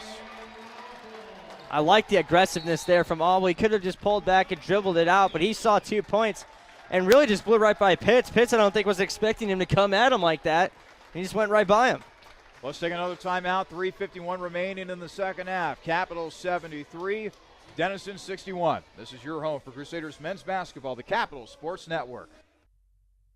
This is a message for the nurses among us, for those who dream of saving lives, for those who are driven to improve care, and for those ready to help heal what's broken, be it a single bone fracture or an entire hospital system. Capital University's advanced nursing programs are built for you. Engaged faculty, immersive learning, and intimate classes where you'll know everyone's name. To learn more, visit capital.edu/nursing. Advanced nursing at Capital University, for those driven to do more. 3:51 remaining in the second half. Capital 73, Denison 61. Capital a little under 4 minutes away from knocking off the 16th ranked team in the country. Denison has had a very good season up until this point, and this will be the last non-conference game for Capital. And boy, Jimmy, I mean, we were talking on the pregame show about how big a victory this would be from a resume standpoint, and now Capital has got it right there. We'll talk about the keys going forward here in just a moment. Collier, meanwhile, double team by G. Has his pass picked off by Tyrell. He'll feed it ahead to Abel. Abel will bounce it over to G. G has his shot blocked. Now it's to Shrek, to Jamison. Jamison to Tyrell. Tyrell thought about getting it to G in the corner, but now they will pull it back. Abel's hurting too. He was grabbing out his left leg, and that behind-the-back pass, I don't think he was trying to be fancy. I think he was just coming up lame and just had to throw the ball back on the court. He's still limping around at the top of the screen right now. Jackson, jumper. Tyrell knocks it down from 15. That is a tough shot over a 6'4" Maxwell Civic. 26 points for Tyrell Jackson. Spielman. Now it's passed on over to Bauer. Back outside. Three-pointer on the way. That's no good. Loose ball. Rebound taken by Spielman. Off the glass and in for Spielman.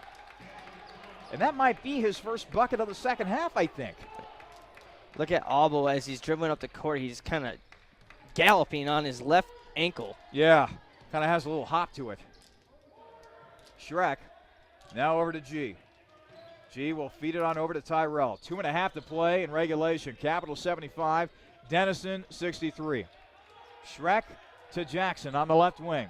Tyrell trying to clear some space. He's got 3 on the shot clock. Tyrell, step back 3. Tyrell knocks it down from downtown. When you are feeling it, you are feeling it, and that's what's happening with Tyrell Jackson. Blocked by Jamison on the other end. Schreck with the loose ball. Tyrell has 18 now in the second half, matching his 15 from last game and, going an extra step with it. That three-pointer was a thing of beauty. And now Abel will be called for a traveling violation, giving Denison the ball back. How did this turn into a 15-point game the other way? By outscoring your opponent 46 to 19 in the second half. 19 points in the second half after dropping 44 on Capital. And what a change of events. That was a 12-point game at half. We said the largest lead is 21 for Denison, so if you think about it, it was a 36-point swing in this game in a span of about 24 minutes. Unbelievable. 2:03 remaining in the second half. Capital leading Denison 78 to 63. Let's keep it right here at the Capital Center for right now. What a game it has been for Tyrell Jackson. 29 points on 12 of 19 shooting from the field.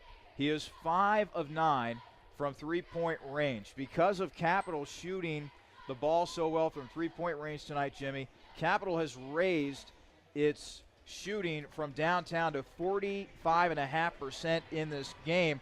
They shot 33% in the first half. And let's see here, if I do my math. 6 for 10 in the second half from 3. Yeah. And a lot of that's Tyrell. Tyrell was 1 for 3 in the first half, so himself is 4 for 6 in the second half. And one of those threes, remember, was when Abel just passed him the ball at the end of the shot clock and he had to just throw it up against the rim. If you take that one out of the equation, he's 4 for 5. And looking at some other notable standouts for Capital tonight, Dan Abel continues to be that valuable six-man off the bench. He's got 14 points on 6 of 8 shooting, 2 or 3 from three-point range. And Jamison might not have any points in this game. He's 0 for 2 shooting. He's got 10 rebounds, though. And he has done an amazing job on Spielman in the second half as well. Yes, he has, and only for a freshman. We keep saying only for a freshman. I think Jamison has graduated to the point where he's a wily veteran at this point. I guess Abel's right there with him. And Austin Schreck, by the way, quietly 10 points and 7 rebounds as well. Minute 55 remaining in the second half. A drive inside by Spielman. That cuts the Capital lead 78 to 65. A minute 48 remaining now. That's not going to hurt you. You're okay with that. Abel to Schreck. Now they get it over to Abel. He's double teamed. Back to Schreck. Capital able to break the press successfully and get into the half court. 20 on the shot clock. Abel now out towards midcourt. Man, you got to start fouling. You're just wasting too much time at this point. 13 on the shot clock. Abel being guarded by Denison's Collier. And looks like Collier is going to follow you along with that logic, Jimmy. The problem is it's going to restart the shot clock now because that's only the 6th team foul. So now Schreck will inbound it on the near side. He'll get it in the G. And G is fouled immediately by Jet Spielman. It's a good guy to foul, 58% free throw shooter. Well, let's see if G can, put this game on ice. Again, it is just so hard to believe. Capital down by as much as 21. They were down by 12 at the half. G misses the first free throw. But they're less than a minute and a half away from knocking off a top 25 team before going back into conference play. Collier on the left wing. He's driving, kicks it back out. Three-pointer from Muir, and Muir knocks it down. It's a 10-point ball game, 78 to 68. 1:05 remaining. Jackson getting it over to Abel. Dan dribbling around to Schreck now. Schreck will go across midcourt, and now he's fouled by Garrett Collier. That'll stop the clock with 56.8 seconds to go in regulation. And now Schreck will head to the free throw line. Still 4-possession game at this point with a 10-point lead. A couple of free throws here would would go a long way. So Shrek now with the free throw line. By the way, the 8th foul on Denison, and he misses the free throw. 54 seconds and counting now. Denison will come back down on offense. Muir will let loose a 3 and knock it down. And now a timeout is going to be called by Denison. 49 seconds remain. Capital 78, Denison 71. A quick timeout for us. When we return, the final moments here at the Capitol Center as the Crusaders try to pull off the upset. When looking for great food at low price, be sure to visit Peking Dynasty on the corner of Livingston and Sheridan right near the Capital University campus. Peking Dynasty has a large selection of Chinese food and sushi, along with great-tasting chicken and beef selections that can please any appetite. In addition, Capital University students receive discounts with a valid ID any day of the week. That's Peking Dynasty on the corner of Livingston and Sheridan right near the Capital campus, where we are proud to say, Go Cap!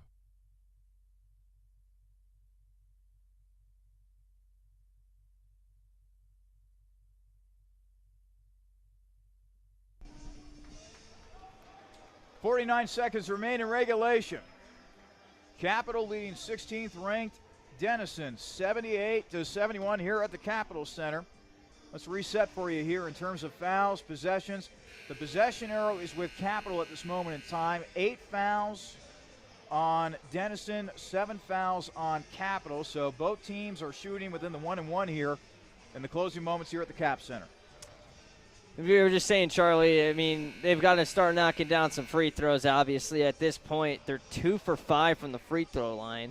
And Will Hanna has now been inserted by Capital. Gives them a little bit better free throw shooting option than Jamison or Yahaya by getting him out there, as well as Weingartner back in the game. Hanna still trying to figure out who to get it into. It's a turnover. Denison gets it back, and the layup is converted by Muir. It's now a 78-73 game. And Jackson will now take a timeout for Capital. 46.9 seconds remain. Oh, boy. Capital's starting to get into the danger zone now. And they're, in terms of time, Denison has plenty. There's 47 seconds left in the game. If they get another turnover and a bucket, or if Capital misses a free throw and they score in the next 17 seconds, Denison really doesn't even have to foul anymore. They can try to just play defense for a possession. With how quick that layup was after the turnover, they have plenty of time, Charlie, that if they could actually try to go for a steal now as opposed to just immediately fouling on the inbound. So they're going to try to get a steal, and if they don't get it, then obviously they're going to foul. Capital will still be in the 1-and-1 with the next foul. So they're going to have to make the front end to earn a second. We're approaching the bottom of the 8 o'clock hour. 46.9 seconds remain. It looks like Capital still has the possession arrow as well, so a tie-up is going to go Capital's way. Crusaders leading Denison 78-73. The Crusaders trying to pull off the upset over the 16th ranked Big Red. Again, Capital with 7 fouls, Denison with 8 fouls. And once again, Will Hanna will be the inbounder for Capital. Denison, you can trust, will go with a full court press to try to force a turnover. Again, 2 points, be it on the free throws or a layup, if you beat the press, makes this a 3-possession game again. Hanna trying to get it in, and it's batted out of bounds off the hands of Garrett Collier. Oh, my goodness. Boy, right now, Capital, they can't even get the ball in bounds without having a heart attack. Hanna will once again inbound it for Capital. Hanna will get it into Jackson. Jackson, he's double teamed, and he will finally be fouled. Now stop the clock with 41.3 seconds remaining in the half. Gia Haya and Tyler Jamison are getting set to check back in for Capital. Yeah, going defense for offense. Jackson, a 73% free throw shooter, 17 for 23, but he's been red hot tonight, so I think I would want him at the line, either him or Abel, if I had my choice. First free throw for Tyrell is good. Yep. 30 points. Yep. Jinx. How about that? 30 points for Tyrell Jackson, the former Dublin Kaufman Shamrock. Second free throw, good for Tyrell. Big one on that one, makes it again that 3-possession game. Don't foul, make him get 2 here. Capital 80, Denison 73. Drive in by Muir is good. It's Capital 80 and Denison 75, and a foul called on the inside. Boy, that was really, really close to being a turnover, but Dan Auble will now head to the free throw line. Again, another good choice here with Auble, 91%, 11 for 12 on the year. 33.8 seconds remain in regulation. Again, you wanted Denison to get, not take a three there, but you also didn't want Muir to just walk down the lane and get a layup either. You want to give a little bit more resistance. First free throw is good, and by the way, Capital will be shooting in the double bonus the rest of the way. 7 fouls for Capital, by the way, 10 for Denison. Second free throw missed by Auble. It's an 81-75 lead for Capital. Under 30 seconds to play. Three-pointer on the way. That's no good for Muir. Loose ball, and the ball is collected by Auble. He got bumped, and then bodies went flying all over the floor as Woolard collided with G. I don't like that shot from Muir there. Capital has really struggled to close the game out, so you want to extend it as long as you can. Obviously, if that goes in, it's a three-point game, but I think he could have driven again, probably would have gotten an easier shot. Makes it a 4-point game with 20 seconds left and puts more pressure on Capital, who again misses another free throw. Auble comes up short right there as it rims in and out. I think you still needed to get the quick two there, and Denison would have been okay. For second free throw, good for Auble. Now it's a three-possession game again with 24 seconds. 82-75, Capital with the lead over Denison. 20 seconds remain in regulation, and the shot no good. Loose ball, Auble comes away with it for Capital. Oh. And boy, he got bumped big time. And now Woolard is going to be hit with the foul that time, and the referee put his arms up with the X. Yeah, I think they Intentional? gave him. They gave him a flagrant, and I don't necessarily agree with that. They're trying to obviously keep control of this game in the last 15 seconds, but that was incidental contact. It's just Woolard is a big boy and ran over Auble, who's every bit of 5'8". Well, actually, he's listed. Let's see here. Dan Auble. Oh, yeah, Dan Auble listed at 6 foot. No way. Okay. Yeah. Yeah. You're not buying it. Sorry, Dan. Sorry, but I'm living the same struggle as you. But if I was on a basketball roster, I'd be 6'2", Charlie. By the way, free throw missed by Auble. Woolard, for what it's worth, 6'3", 210, still going to be better than that 200. Second free throw missed by Auble, and he was clearly frustrated there at the foul line.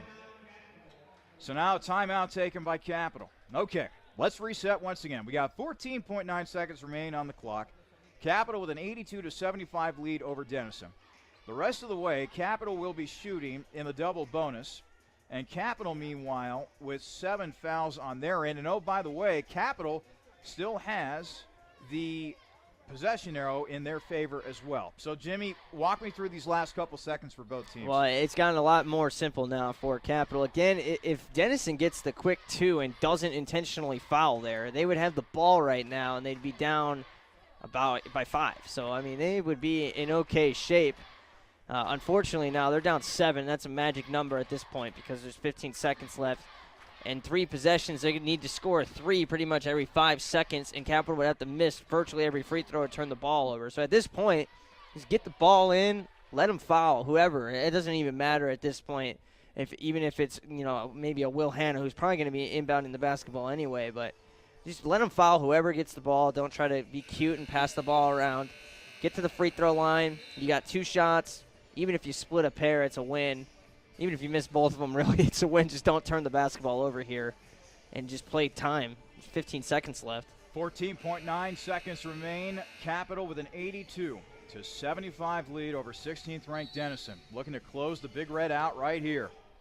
Schreck will inbound it and get it into Joey Weingartner, and Weingartner immediately fouled by Jet Spielman. It looked like Weingartner was going to go for the layup there for a second, but smartly pulled back. So now Joey Weingartner will go to the free throw line. Weingartner, a sophomore out of Centerville, Ohio. First free throw upcoming here for Weingartner, up and good. He hasn't missed either this year. He's 4 for 4, though, not quite the same streak as Spielman. Will Hanna will check out. G. Ohio will check back in for Capital. Tyler Jamison also getting set to check back in for Capital as well. Weingartner, meanwhile, at the foul line. Second free throw is good for Joey. 84-75. Capital with a 9-point lead. 13.4 seconds remain in regulation.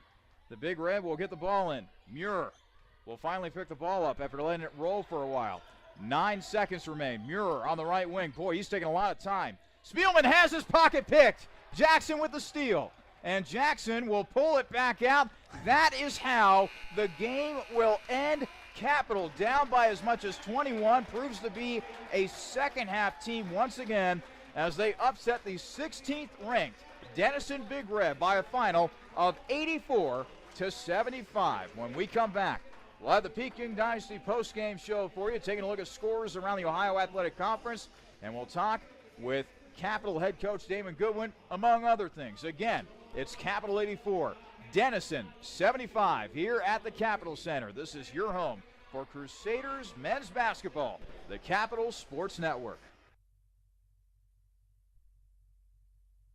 It's the perfect sports bar because it's not just a sports bar. I'm Gary Calico, founder and president of Rusty Bucket. A lot of families build their sports world around the bucket. It's not just a guy's night out. You can bring your wife, you can bring your kids. We get a lot of groups in after games. Great place after the game. Kids love to come here. The Rusty Bucket Restaurant and Tavern. The Rusty Bucket is a proud supporter of the Capital Crusaders. Visit us after the game at 2158 East Main Street and grab life by the bucket.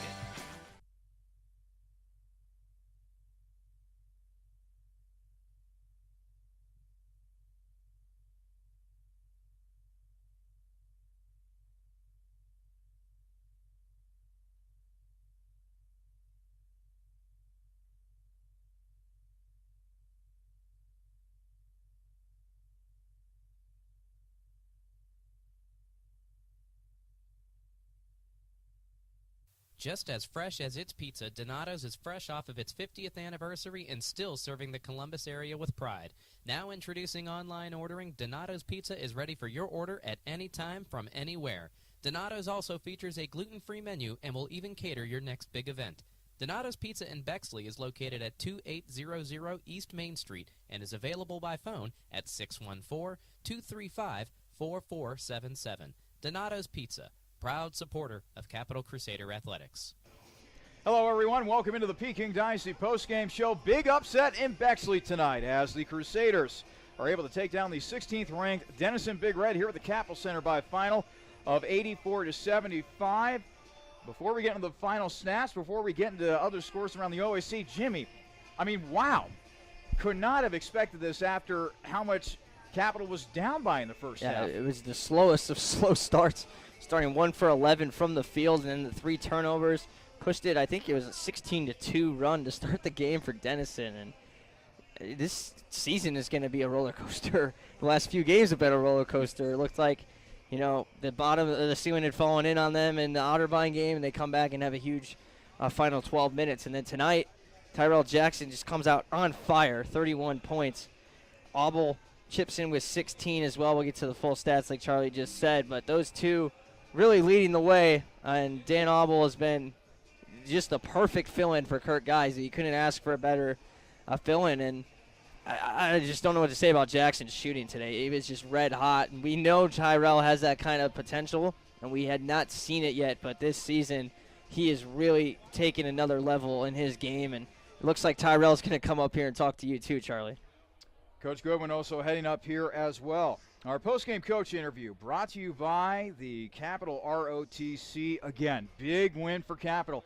Down by as much as 21 tonight, but they defeat the 16th-ranked Denison Big Red by a final of 84-75. And we're happy to be joined on the Peking Dynasty postgame show by Capital head coach Damon Goodwin. Just now getting into the booth here. Coach, I mean, what a wild game. Your team is down by as much as 21 in the first half. You're down by 12 at the half, but then you outscore a top 25 team 52-31 in the second half. Can you tell me what happened out there?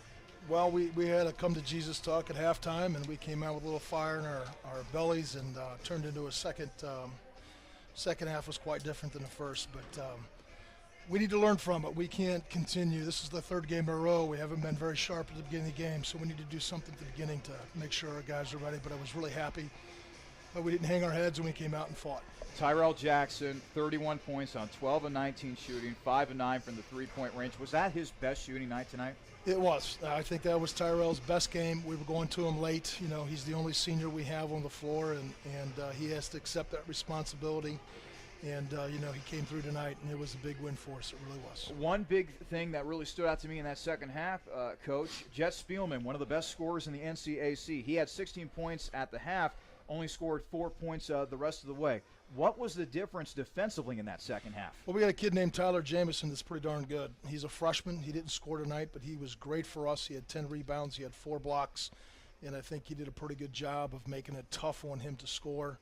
You know, we doubled down a couple times and tried to confuse him a little bit, and I think just changing the tempo in the second half for us was as big as anything for us.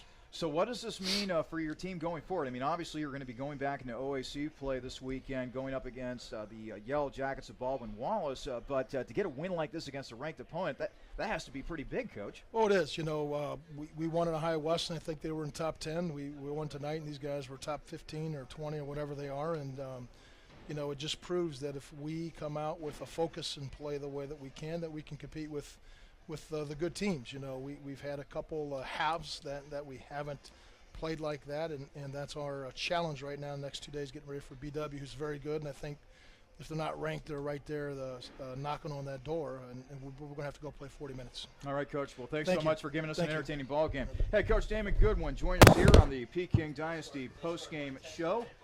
Capital defeating Denison by a final of 84-75 tonight. The Crusaders knocking off a team that was ranked 16th in the country. I'll be rejoined by my broadcast partner, Jimmy Bloomfield, and he's back here in the booth as we speak, actually. Jimmy, let's now go ahead and go through the final stats brought to you by the CU Society of Sports Management. First for Capital, a career high for Tyrell Jackson. 31 points on 12 of 19 shooting, 5 of 9 from three-point range. 6 points for Nate Boone. No points for Tyler Jamison, but as Coach Goodwin referenced, he did have 10 rebounds in this game. Austin Schreck with another solid performance, 10 points and 7 rebounds. 10 points for Joey Weingartner, 3 points for Brennan Chukram, 8 points for Ganayu Yahaya, and 16 points for Dan Abel as he continues to be a dynamo coming off that bench for the Crusaders. The Crusaders shot 65% from the field in the second half, 6 of 10 from beyond the arc, and 8 of 15 from the foul line. For the game itself, Capital shot 54% from the field, 45.5% from three-point range, 10 of 22 from beyond the arc, and 8 of 15 from the foul line. All their free throws came in the second half, judging by that stat. And meanwhile, for Denison, Jet Spielman, 20 points, although, again, he only had 4 points in the second half. Kind of had a very quiet second half for the Big Reds' leading scorer. David Muir with 16 points, 2 points for Garrett Collier, 5 points for Devin Pitts, 6 points for Max Civic, 5 points for Claude Chardonnay, 1 point for Sheldon Freeman, 13 points for Andrew Casagnetti, and 7 points for Brett Woolard. In the second half, Jimmy, think about this. Denison went 3 of 12 from three-point range, 25%, and only 42% from the second half. For the game, Denison finishes 44% from the field, 38% from three-point range, and 8 of 13 from the foul line. The numbers are just staggering. I mean, we were here witnessing it, and I still can't believe that we saw a 21-point deficit just erased, and again, a top 20 team that didn't look like a top 20 team. It shows you, like Coach said, the potential that this team has when they come to play. If they would have played like they played against Wittenberg, or like they played tonight against Wittenberg, that game would have gone differently. I can promise you that, Charlie. And Tyrell Jackson, actually, he was not making his way up. He was actually just going back to say hi to his family in the bleachers. He was right behind Coach Goodwin, so I was a little bit confused there. But that kid had a heck of a game tonight, Charlie, and he could be the guy moving forward. I don't know if you can expect 30 a night from him, but he's making some outside shots for these guys, and just the complimentary players. And Coach, you heard the praise for Tyler Jamison as well. Didn't show up on the stat sheet with 0 points, but like you said, Spielman had 4 points in the second half. 10 rebounds for Jamison. Just amazing effort by the team tonight. And it has been a joy to watch this team the last few days here at the Cap Center. We'll go ahead and name tonight's player of the game, brought to you by Donatos Pizza. The obvious choice, people, is Tyrell Jackson. Again, a career-high 31 points on 12 of 19 shooting for the field, 5 of 9 from three-point range, and also a perfect 2 for 2 from the foul line. Also had 5 rebounds and an assist in this game. for Capital. One last look at the OAC scoreboard, brought to you by Jersey Mike Subs and Sandwiches. Baldwin-Wallace trounces Pittsburgh-Greensburg 121-59 in that game. And Heidelberg, meanwhile, leads Adrian 69-57 with 6:41 left to play in the second half. So, Jimmy, now we look forward to the weekend. The men's team will be on the road. They'll be taking on Baldwin-Wallace. Meanwhile, the women's team, who finds themselves dead last in OAC play with an 0-3 mark within conference play, they will be hosting the Yellow Jackets, and we might be in for some more ugly basketball this weekend. Strap in for that one. That's been a rough one here at the Cap Center. Every time those teams have played, it is a ugly, physical, grinded-out style of basketball. So if that's the kind of basketball you like watching, Saturday is your day. It is going to be an ugly slugfest, and I can promise you Dixie's going to have a high-intensity motor, and expecting that out of her ladies as well, because they need to get a win in the baddest of ways. Can't lose 3 conference games at home to start 0-4 in conference play as well. You have to hold serve at conference and win whatever you can on the road. That's the NBA rule. It's the same here in college basketball. You need to protect your home floor. Simply, the Crusaders have not done that, and Saturday is a big chance to turn that around.